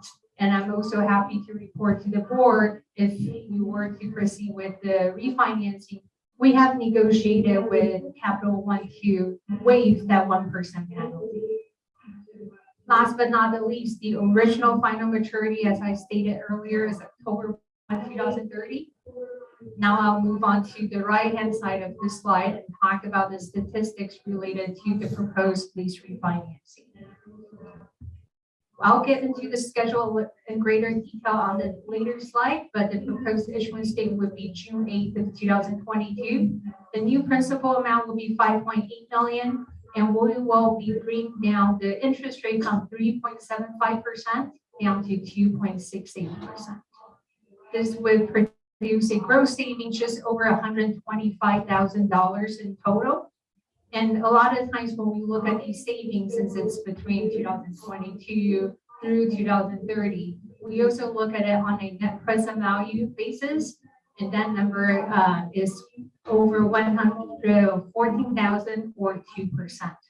Again, these may not be significant amount of savings as you compare or look at the savings we achieved back in 2014. But I think the very important component in this particular refinancing is the ability to remove those restrictive legal covenants and to allow you more flexibility when new projects are happening within the district's boundaries. Last but not the least, we're keeping the final maturity on October 1, 2030. So lastly, I will go over the refinancing schedule in greater detail. So I reviewed this potential opportunity with district staff and Dr. Beeman back in February. And after receiving their feedback and authorization, we gathered the finance team and we kicked off this proposed refinancing process at the end of March. We've been preparing draft legal documents as well as county disclosures. So for these type of lease financing or refinancing, since they're non-voter approved debt, it's legally required that the district submit a disclosure package to the county, and it's the San Bernardino County Superintendent of Schools, as well as the Auditor Controller. So that package needs to be submitted at least 30 days prior to the board approving the financing or considering the approval of the financing. So we've submitted that before the deadline of April 22nd. And we're here tonight for the board to consider a resolution intending to proceed with the lease refinancing. Over the next month, we'll continue to draft all the legal documents associated with the lease refinancing and to bring them back to you at your May 24th board meeting. And that will also allow us to complete the proposed lease refinancing on June 8th. That concludes all my presentation slides. I'm happy to answer any questions you may have. Yeah, I have one question. Rachel, the interest rates are going up right now at the Federal Reserve to try and slow down inflation. Are we locked into that 2.68% with Capital One, or can that fluctuate based on what the Federal Reserve is doing? That's a very great question. So as a part of the preparation process, we make sure to lock in that interest rate in advance. So certainly that's the risk that Capital One is taking as they make that proposed interest rates to us. But that was a very important consideration as Dr. Reed directed the team to make sure we secure before we move forward with this refinancing. Okay, thank you. You're very helpful. I'm glad you like this stuff. Yes, and I'm passionate about this. I have a question. This might be more Dr. Freeland's, but right now, are we collecting generally enough money in our CFDs to pay our obligations we have right now? Yes, we are, and we do have some excess. So for CFE 1, it was written in the voter approved 1989 ballot initiative that we use for modernization projects. So for example, the Parkview fire alarm, we were able to transfer some of that money to deferred maintenance. And so, yes, we're able to pay our obligation, and then we do receive extra funding. We have a full idea. That's correct. Okay. Yes.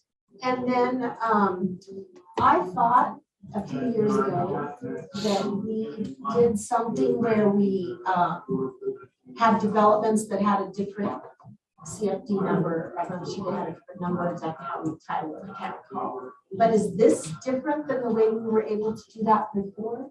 So we do have CFD 2 and we have CFD 3.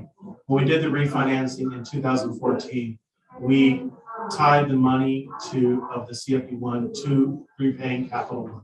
So this would allow us to take the covenant out and do a CFD 3, a CFD 4 if a development came in, let's say for around Mesa View or some other development. So we have done CFDs separate from CFD 1 in the past. We locked ourselves in for a bit, and this would allow us to work with developers to negotiate those things just like we did in CFD 2. So the CFD 2 and 3 were before the 2014.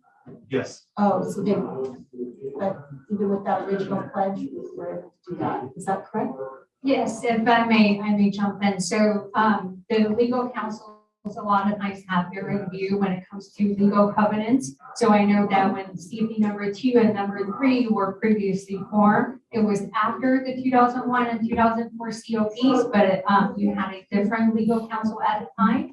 And we've been working with Atkinson and Anderson as your legal counsel, and their opinion is my own words, more conservative. And they would like to treat that legal covenant as the additional restriction before we can, because legally speaking, and just to talk about the process, all of the property through that 1989 proposition is automatically within CFD number 1. For us to form new CFD over them, we have to first annex them from CFD number 1, and then we can discuss how we would like to structure a new CFD to look alike. But to de-annex them from CFD number 1, your current legal counsel believes that you need to be free of any legal covenants that require you and all the CFP one properties and taxes for the repayment. Okay, thank you. You're welcome.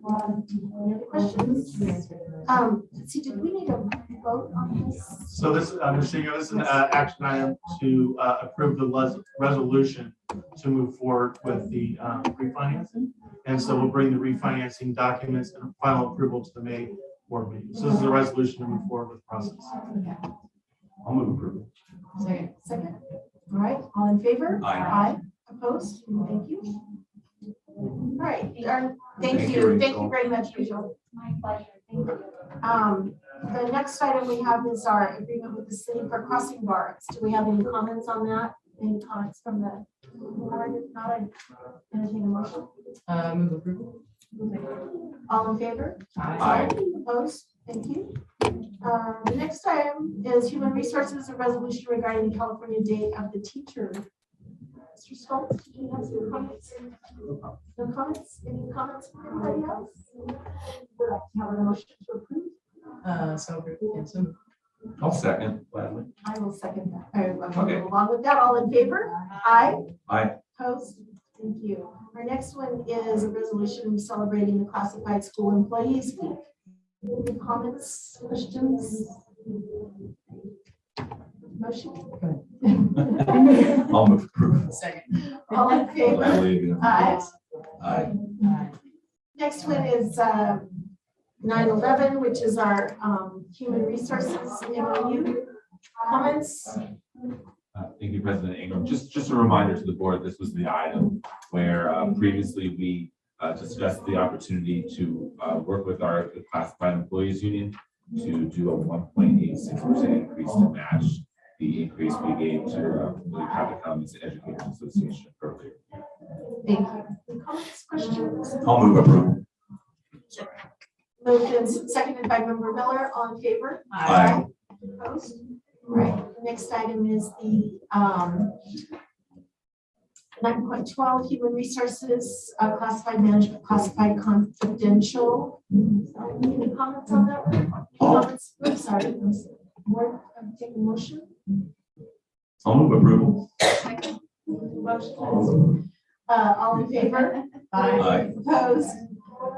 Thank you. Let's see. We're down to band equipment 9.13. Any comments on that one? No, just to clarify that the funding used to purchase the additional band equipment was our ESSER funding. So was there anything regarding the bids on this one, just to respond to the public? They were on here on page 2. Yeah, okay, got it. Thank you. Sorry. Okay. Now, motion. Motion to approve. All in favor? Aye. Aye. Opposed? Thank you. The final one is our public hearing for a competitive edge charter academy. And this is a material revision to their charter renewal. And Mr. D. Good evening, President Ingram, members of the board, and Sphinx and members of cabinet. Just here again tonight, we're excited to potentially welcome TK students to the CECA campus next year. With that change, next baby 22, and first TK, comes need to make some revisions to our charter, which was just actually renewed last year. And some basic changes, just adding language TK to 8 as opposed to K to 8. The big change obviously comes with the lottery process, depending on numbers those interested. We'd like to approach the lottery the same way we approach our K to 8 lottery. So we follow the same procedures in that case, but the big difference is in kindergarten, once you're enrolled, you have the option to stay on going forward. You don't need to re-register and go through the lottery process. For our transitional kindergarten students, that would not be the case. And the reasoning behind that is after a lottery process of district employees, siblings, first, we often have about 20 to 30 seats remaining for our kinder students. If we allowed our TK students to roll over into kinder, that might not leave any seats for the public to register and have an opportunity to join our school. So that's a legitimate change. Other than that, the lottery will take place the same days, and the process will be similar to TK. Thank you. Any other questions? Then I will open the public hearing and ask if there's anyone here to speak on it. I don't see anybody, don't have any comments for that. I opened it at 8:19. I will close it at 8:20. And that's all we have.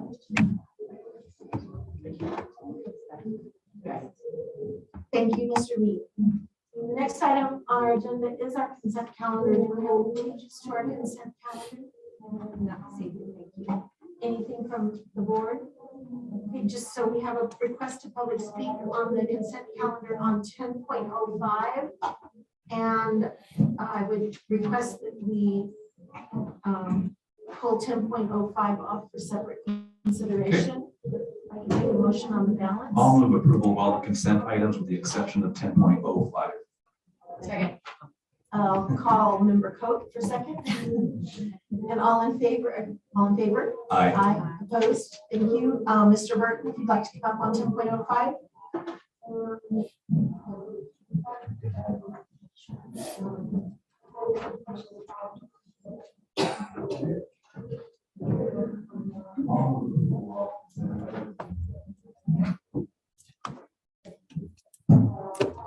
Hello.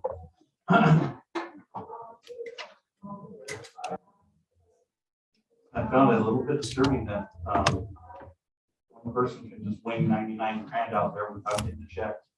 That's it's pretty crazy. What are things that you would do your due diligence on that? You know, not just take your brother's company's bid, maybe, and spend that 99 grand. I would think that you would want to try to do the best for the district's interest and reach back out and get some more bids. So that's a little bit disturbing to me. I'll be quick as it's getting late. Thank you guys for all staying. Appreciate you guys very much. Thank you. So 10.05 is the purchase orders for the district, and I'm going to go through these, and I'll try to be slow. So you can write down the purchase order numbers so I can get the actual response. So purchase order number 422022 is for a gentleman named Chris Hallenbeck, and he's a consultant to the district for 10 grand. I'd like to know what he's consulting us on. And for future, maybe the consultant of X in the purchase orders, and that might clean things up and be a little cleaner for the public. Same with purchase order 421985 with Lucia Hudak. She's also a consultant that got paid 10 grand. Don't know what she does for the district either. So the public would like to know what these people are doing for the district. You know? The next one I found a little disturbing. That is purchase order 421993. And that was a Home Depot purchased refrigerator and freezer for vaccines. It said vaccine refrigerator and freezer. So if you could explain why you need a vaccine freezer and refrigerator, that would be wonderful. I'd like to get an explanation on that, since that was obviously pushed and it's not on the table anymore. The last one I'd like to talk about is actually purchase order 421791. And there's a lot of kids that take trips and field trips and baseball teams, and I mean there's all kinds of things that happen, right? And I think that's great. The kids should go out and do these things and experience them. But when you're looking at a purchase order log and you see a baseball team trip for 22 grand, it kind of sparks an interest in you. Like 22 grand. That seems like a lot of money. And maybe there's a great explanation behind it. Maybe it was a week camp that they went to, and it was 22 kids at $1,000 a pop. I don't know. I'd like to get some feedback on that, because I also compared that field trip to agenda item 10.12. Agenda item 10.12 comprised of 4 teachers, 7 chaperones, and 95 students. This is a field trip, right? 95 students, 11 adults, over 100 people Went down to Dana Point Ocean Institute for the day. It cost $6,800. So 100 people went to Oceanside for $6,800. Not too sure what the baseball team did for 22 grand. So explanation on that would be great. Thank you.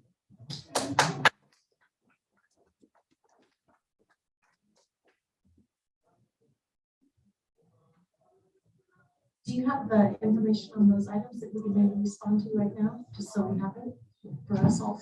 Thank you.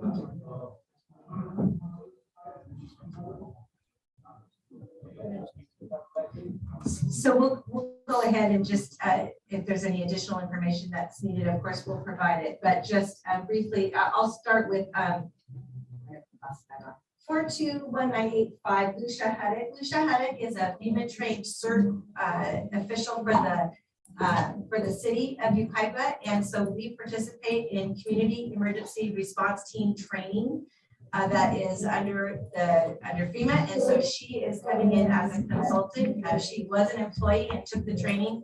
So we are taking our extra CERT classes to make sure that we stay prepared for disasters. It also includes first aid training and other pieces that allow us to not only keep our kids and our employees safe, but we also have assisted when there were fires in the community. We're able to go out as team members. We all have green vests and hard hats and backpacks, and we're all certified to help if our community were to have a disaster. So that is an update in our training. You're welcome. The Home Depot vaccine freezer. So we have our nurses do immunization clinics, just the normal standard immunizations that we've been doing for years. And that is in our health services department, which is up off of Avenue H. And that's the Early Childhood Development Center and the Nursing Center. And so we have power outages there often.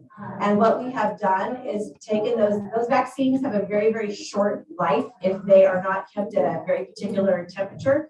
And so we have been using Yucaipa Urgent Cares freezers all across where they have the Colton, Fontana, wherever, any place that there's been space. Dr. Berry and his team have been really helpful in keeping those vaccines preserved. However, we decided that rather than calling them in the middle of the night when there's an unforeseen power outage, that we could get an additional freezer to place it in a different location, because typically the whole grid doesn't go down. It's just a part of the grid. And for whatever reason, it seems to be up there. So we use that freezer so that we can store the vaccines that we give to kids in the normal scheduled vaccines. They're not for any vaccines that are COVID related. They're just all regular vaccines that we have. And we get them and we want to make sure that we can. Yeah. Thank you, Mrs. Bing. So these vaccines are provided to us by the county free of charge and offered to families who perhaps can't travel to another part of the county to receive them. So it's given to us for free. We like to pass that on free to our community, our families. We just have to be good custodians of them. And this freezer allows us to take care of them if we have to relocate them. Thank you. Thank you. And then I can answer the baseball and my phone died. I was going to give you some statistics. So our baseball team was invited to a very prestigious tournament in North Carolina. And so they were 6th in the nation, and they were traveling back to North Carolina. And I want to thank the city of Yucaipa because they also, one of their community activity grants, provided funding to send the baseball team. So they were in North Carolina for a week. We took care of part of the costs of going back. These are travel, housing, and meal costs. And then our city gave a grant. And then I know our teams do fundraise. And so they were back there for that tournament. And Coach Grajeda didn't place as high as we wanted to, but we're still doing well. And if you ever wanted to talk baseball and the kids that sign on to very prestigious colleges or go into the minor and major leagues, he will tell you all about it, but that's what that travel was for. And those were, these things have been approved prior to, so all out-of-state field trips are approved by the Board of Education earlier in agendas. Same with the contracts for Lucia Huddick and Chris Hollenbeck. And then Dr. Anderson, do you want to talk a little bit about Chris Hollenbeck's work? Yeah. Mrs. Hollenbeck is an asset to our educational services department as a consultant. She helps our student services with services for our special education students, as well as a consultant for our wellness events. And she helps support our Where Everybody Belongs clubs, as well as our middle school. Hope that's helpful. Thank you. Any questions on the board? If not, I entertain a motion on item 10.15. I think it was. Move approval. Okay. Well, 10.05, sorry. Okay. All in favor? Aye. Aye. Opposed? Thank you. Thank you for the additional information, staff. Our next item is the Public Schools Facilities Corporation. And hold on just one second, because I have to adjourn our regular education meeting at 8:29. And yes, it's a separate meeting. And in this meeting, we need to appoint the new officers for the Facilities Corporation. In the past, these have always been the same roles that we have right now, which currently is myself as president, Ms. Bannister as board clerk, Ms. Banks as superintendent, I think bookkeeper. The fiscal coordinator is Amber Tavis, and the assistant superintendent of business services, Dr. Freeman. And so if what I could do is entertain a motion for those people to want those positions. I move to approve all of stated positions. Thank you. Okay, all in favor? Aye. Aye. Opposed? I failed to mention, just so you guys know, make sure I do this right. The president would be the new terms. President would be myself. Vice president is Ms. Bannister's title. Secretary is Ms. Banks. Treasurer, chief financial officer is Amber Tavis, and executive officer is Dr. Freeman. So their titles are correct. Thank you. Okay, I will adjourn the meeting of the Facilities Corporation and reconvene the Board of Education meeting. All right, now we're into our information proposal section. We have a first review of a board policy regarding emergency schedules. Any comments or questions on that? Next item is also business services regarding background checks for contractors. Comments, questions? Okay, the next one is to receive the revised administrative regulation regarding sexual harassment complaint procedures. Next one is 12.04, the first review of the student wellness board policy. Next one is educational services. The district received the, did I miss something? Oh, I'm sorry.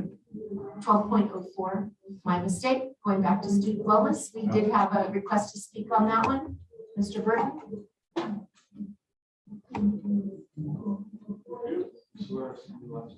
Sorry, I was looking at my computer instead of my own notes.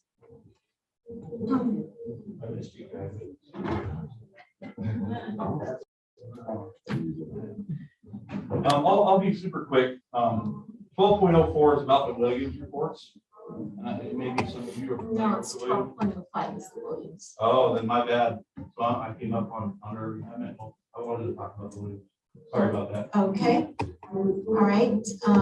Would you like to go ahead and speak now? We're to that item anyway. So I know that the district has received 27 total Williams complaints. And I believe that all 27 of those have been resolved. That's what the sheet says. I'd like to know the process the district goes through to open that investigation, what documents were contained inside that investigation, how that investigation was closed, and how it was resolved. And I would also like to know if those documents are open to the public. So that's all I have on that. I'd like to understand how they were resolved, how they were investigated, how they were dealt with, and what conclusions they came up with. That's it. Thank you. Steph, want to make any comments regarding that? What we can do, Mr. Burton, is I will have Dr. Tyson Lingenfelter and myself schedule a time to meet with you just to walk you through the process and really go through in detail what that looks like and how they're resolved. You're welcome. Thank you. Any other comments on that board item? If not, we'll move on to 12.06, which is also the Williams Act third order. One was the county and one was ours. Okay, sorry. Okay. Any comments on that one? All right, our final one is the Education Services Science Textbooks adoption. As I mentioned earlier in the meeting, those are in the back of the room. Anybody has any comments on those? We have a presentation. Thank you. Oh, Thank you, President Ingram. I appreciate our team. I'm going to invite up our Director of Teaching and Learning, Kathy Jackson, at this time, and also our teachers on assignment, Megan Hill and Kim Caricato. I want, before we begin, I do want to go through what a lengthy process this is. This has been about over the last 8 months.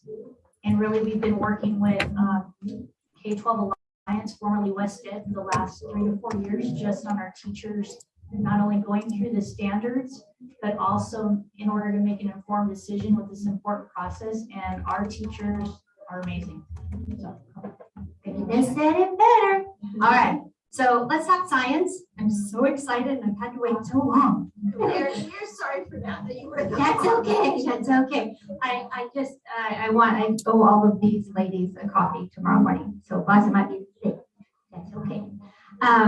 So let's talk science and not just elementary, middle, or high school. Let's talk K-12 science.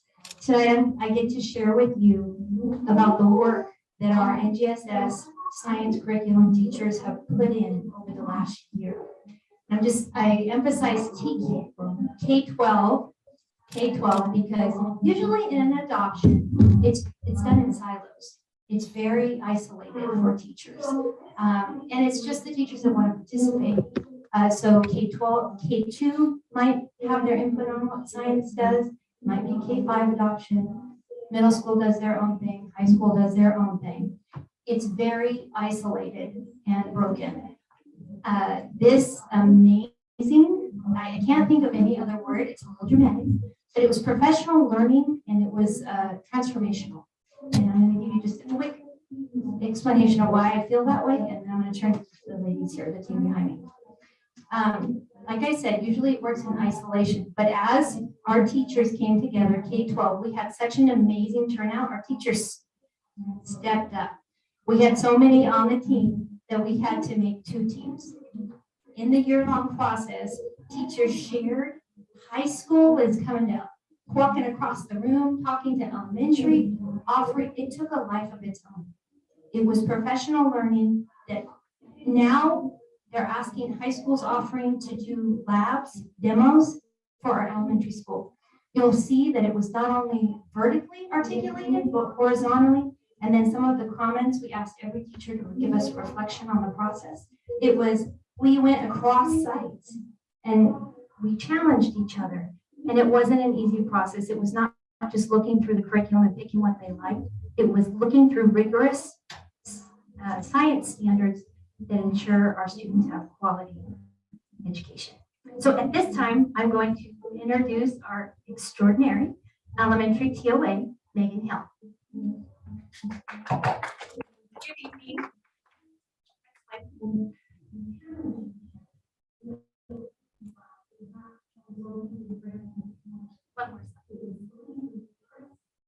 So I wanted to share with you all the hard work that went into this process with the whole team and all the teachers.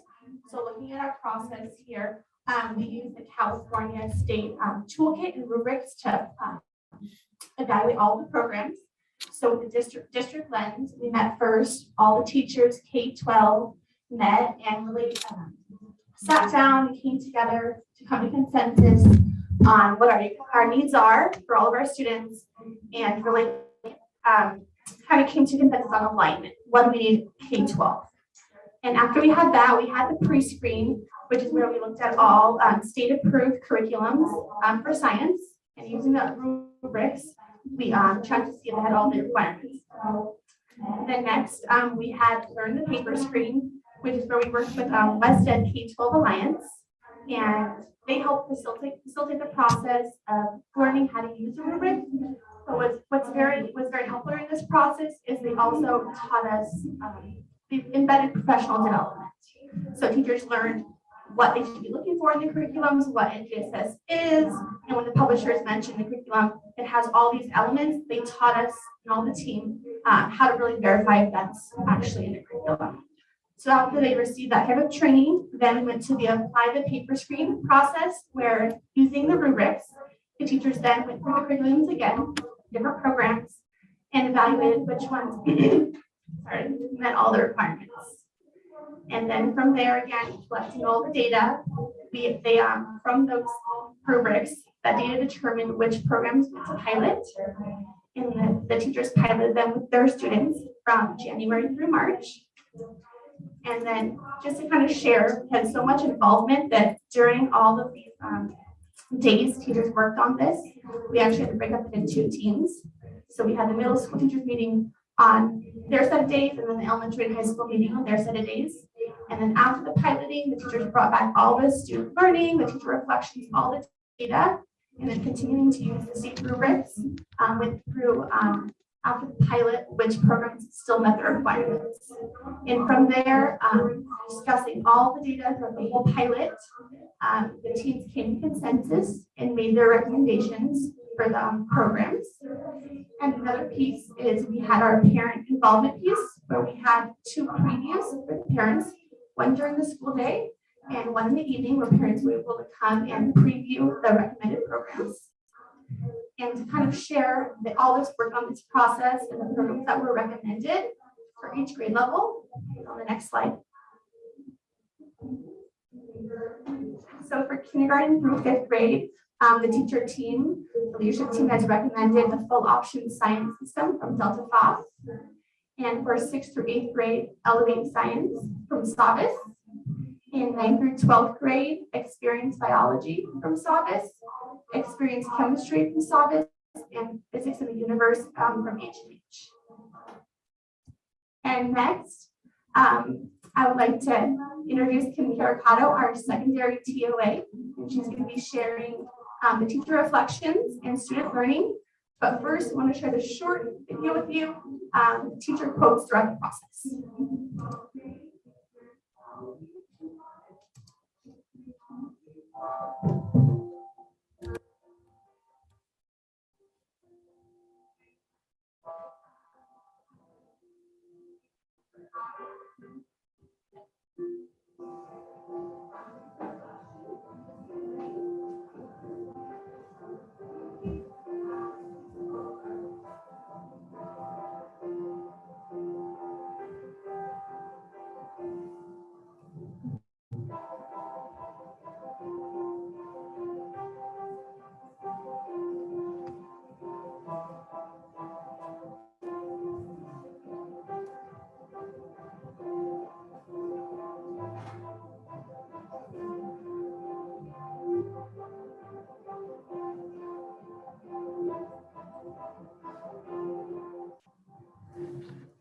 Good evening. As a science teacher, the best part of this process for me personally was working together with other K-12 teachers towards the vertical alignment of the next generation science standards to inspire and instill a love of science and learning in our students. The next generation science standards have 3 dimensions. The first dimension is cross-cutting concepts, and that's basically how students do science. The science and engineering process is the second dimension, and that dimension is how students apply science or ideas, and that's the science content itself. And all 3 of those integrate together to give students a more inquiry-based and interactive learning experience. So tonight, we have 3 teachers who participated in the process that are here to share reflections. First, Carrie, a 5th grade elementary school teacher from Ridgeview. Second, Brittany Bay, a 6th grade middle school teacher from Parkview. And third, Catherine Elliott, a chemistry teacher from Ukaiba High School.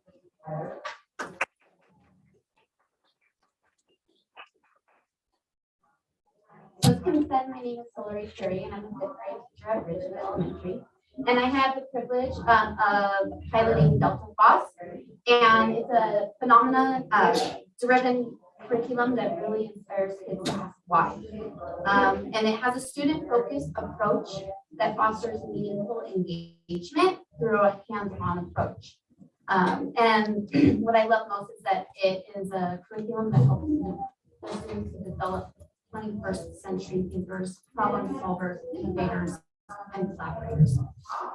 The teacher reviews that I was able to get was that it was just simply amazing. Students were excited and engaged in every lesson. Notebooking was the best. Teachers, students, and families were able to watch the progression of learning over time. And it was easy to use. It was very supportive, and students actually enjoyed reading the textbook. So the student review was, this was the most fun we have had in class all year. Hands-on, hands-on, hands-on. And then another one said, it was so awesome to go home and see all the ways that circuits and electricity are in my life, especially the Christmas lights one, where we learned about why parallel circuits are the better choice. One parent wrote to me and said, it was so awesome to have a conversation with my son about circuits and electricity and explain to him what I do for work every day. I was really impressed with all that he knew. I wish that I had that when I was a kid. I would have actually enjoyed school. So as you can see, Delta FOSS is a well-rounded curriculum that provides our teachers, families, and most of all, students with the science education that they deserve.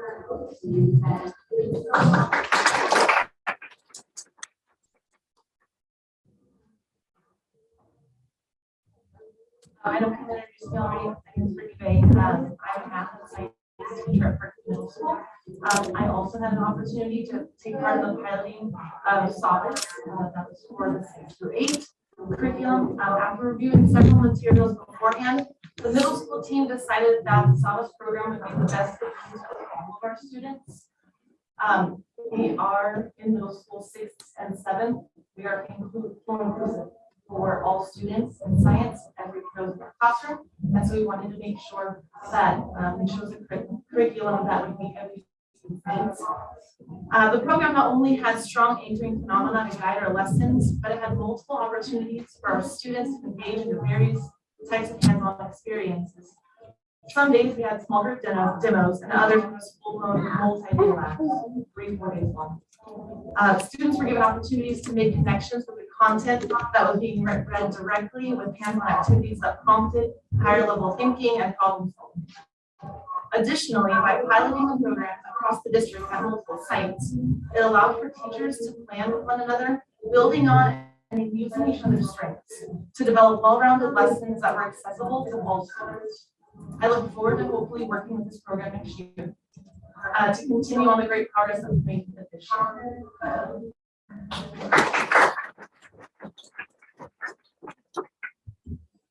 I get to follow all these great tall people. So I'm going to just confess that I am probably the most vintage person on this panel behind me. And I can share that the last time we did an adoption for science was either 2007 or 2008. And so one of the words that I would use to describe my own reaction is excitement, because not only is it going to rejuvenate my own teaching and the teaching of my colleagues, but it is a huge relief to have new materials to use, because the changes that have come with NGSS have been giant. And so I can speak from the high school perspective, where we've been attempting to put together a patchwork of materials.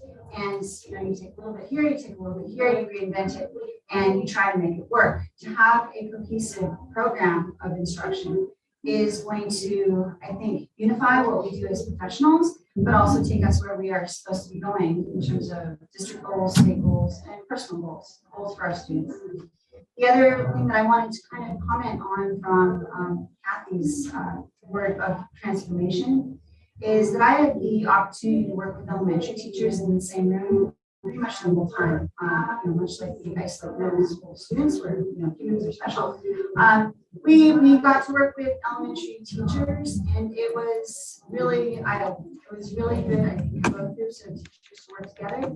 And the other aspect of excitement for me is that, I might be gone by the time the K and 1 kids are coming up through the high school location. But to have students doing science, actually playing with things, touching things, building things, messing with things, maybe even burning things, at a young age, when they are still naturally curious, I think it's going to be hugely impactful for students as they go all the way through their education and hopefully beyond the scope and limits of YCHUSD and our other sites, that they actually choose to pursue those careers because it's fun and it's important. So I'm really hopeful that all of our materials move forward to the next steps in the process, but it's been very wonderful working with my colleagues all the way through the district on this whole process.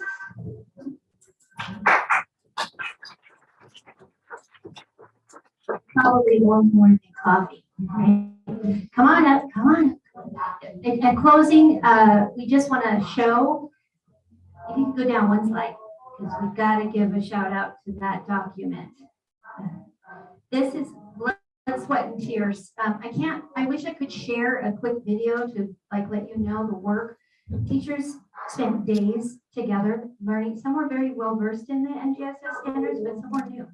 And that's what I'm saying is transformational, because we not only learned about NGSS standards, but we learned together. And in this document are all teacher voice recommendations. So that's what that document is prepared for you. So if you have any questions on that, please let us know. And if you go to the next slide.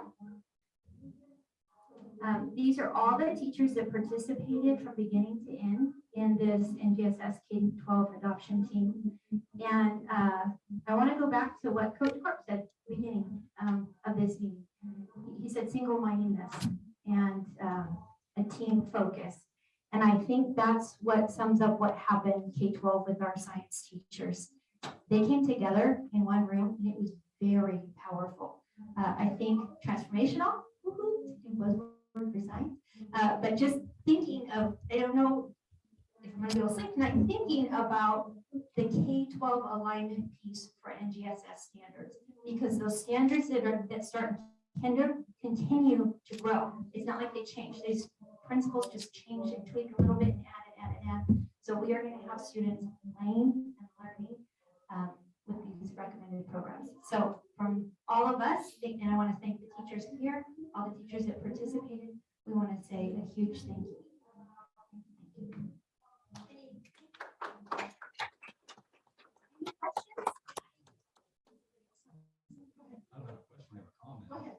I've been through this process and I know it needs to be teacher-led, teacher-driven, and I can tell that you are motivated and engaged.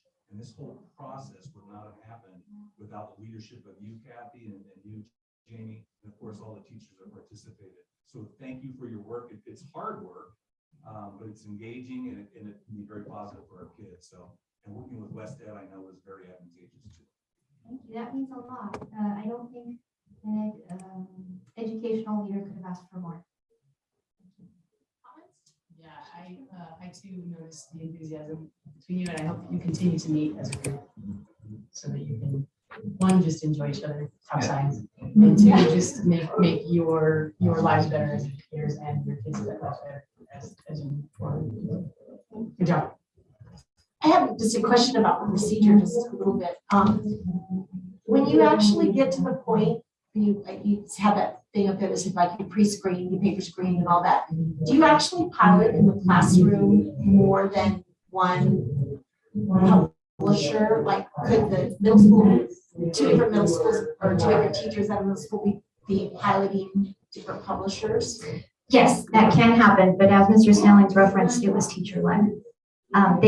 Teachers went through the process and they had to cite evidence and we scored.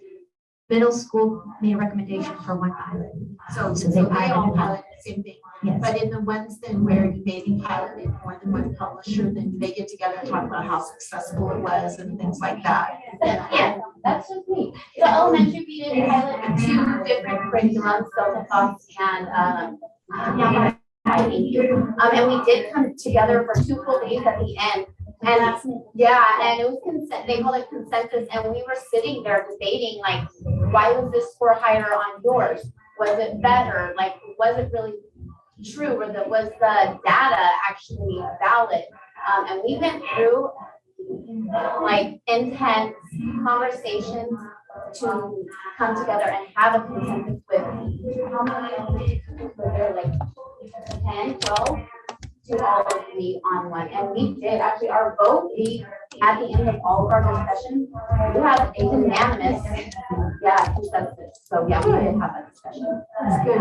That's exciting. See, I told you. In the end, it came to hands-on. The FOSS scored higher in the hands-on.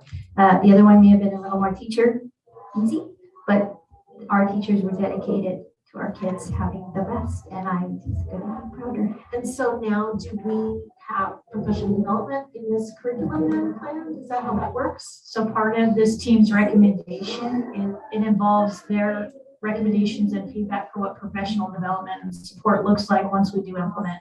So this is an ongoing process. We take our team's recommendation, we put those pieces into place for time, collaboration, and any support they're going to need through this process.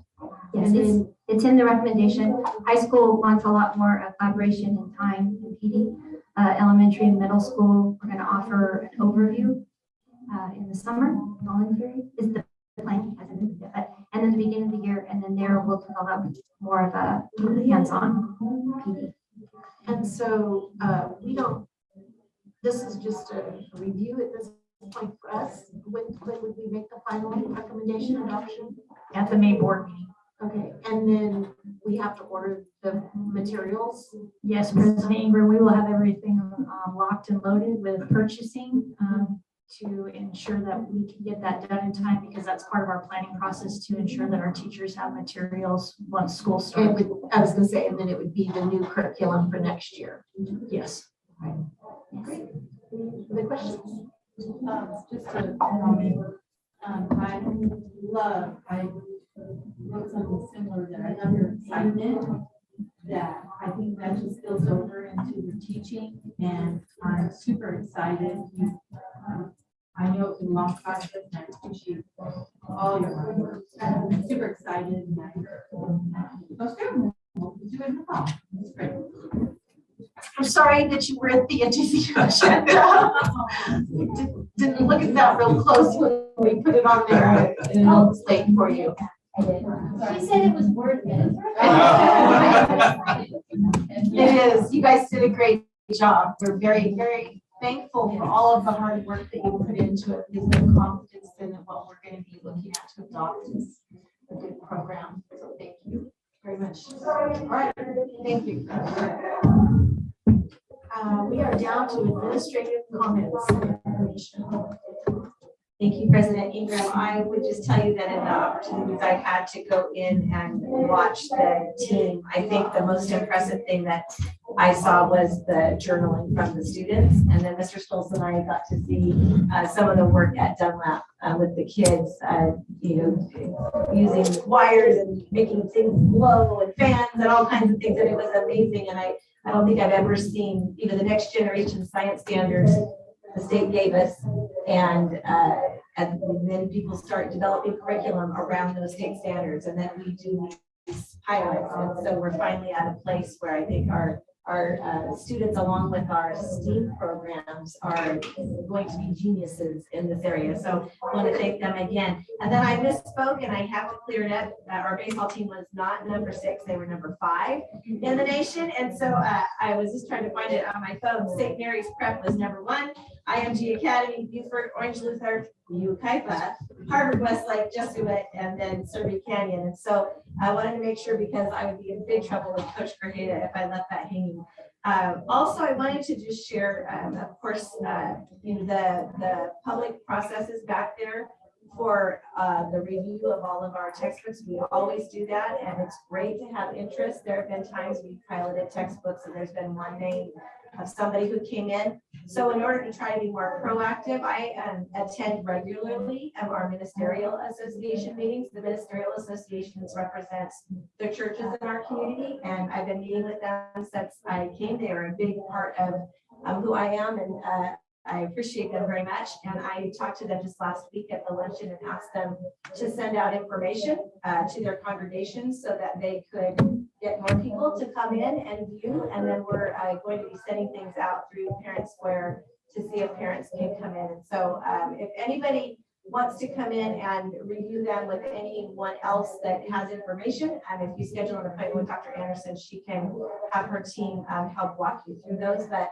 the process is always the same, and we always have these previews, but we're trying to encourage more of our parents to attend the reviews.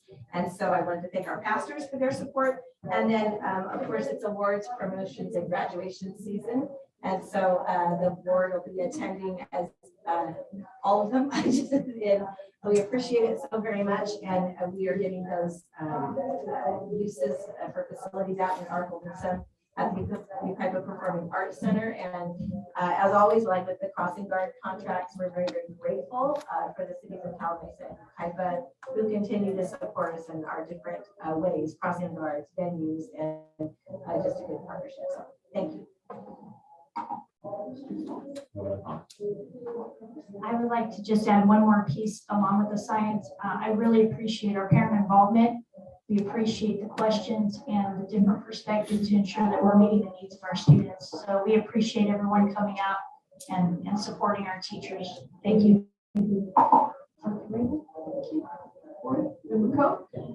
Lots to talk about tonight. Probably I smiled the most tonight when Sounds I like a saw real it all board. together. It was fantastic. I love to see all of our students succeeding as well as recognizing our excellent classified staff.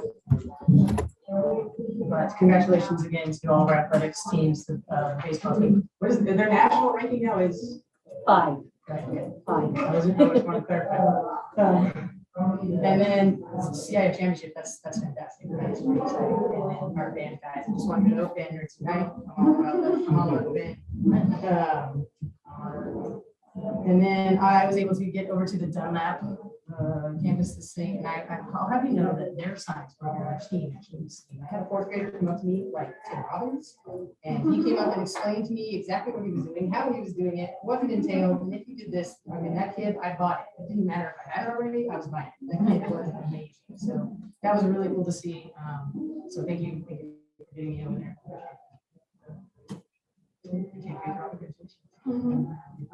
Ms. Miller. So it was wonderful, evening.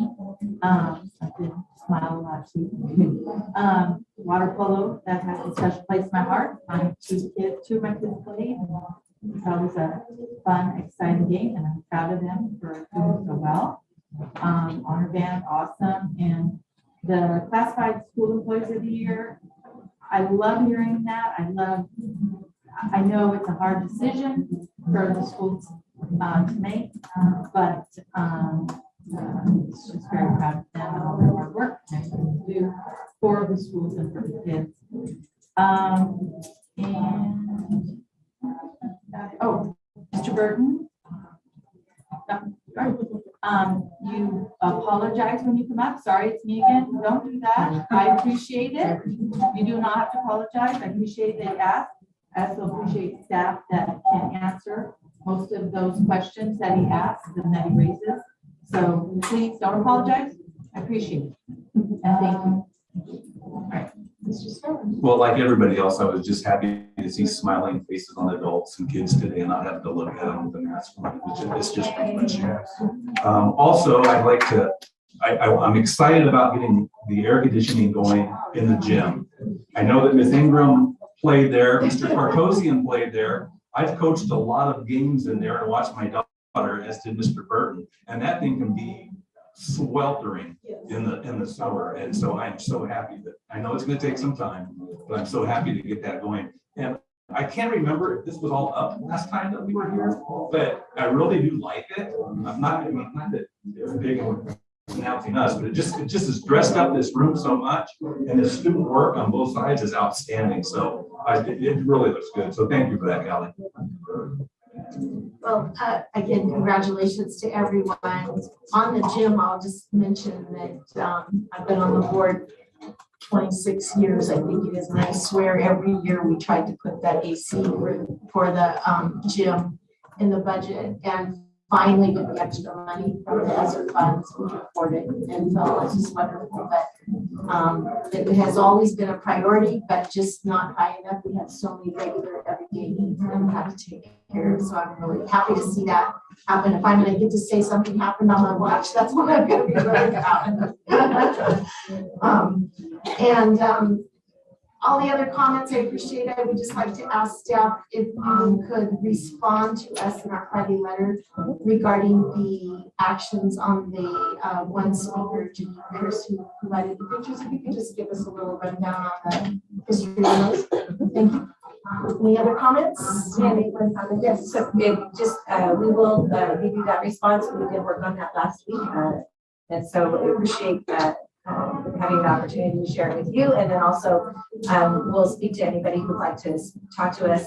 And then also I just wanted to mention, in light of the ESSER funds and the legacy of somebody finally working on the air conditioning, we did a staff survey for all employees, and then of course brought it to the Board of Education and had their priorities, but everybody prioritized things. So when you're looking at the air conditioning in the gym and the playground equipment, these are all things that our entire staff voted on, so to speak. They just told us what their priorities were, and then we took the top ones, and it benefits our community as well, because our facilities are all shared with youth sports and even some adult sports. And so I wanted to thank the board because they went through a long process of trying to prioritize the spending as well, using the data collected. And then Dr. Freeman's team is very small.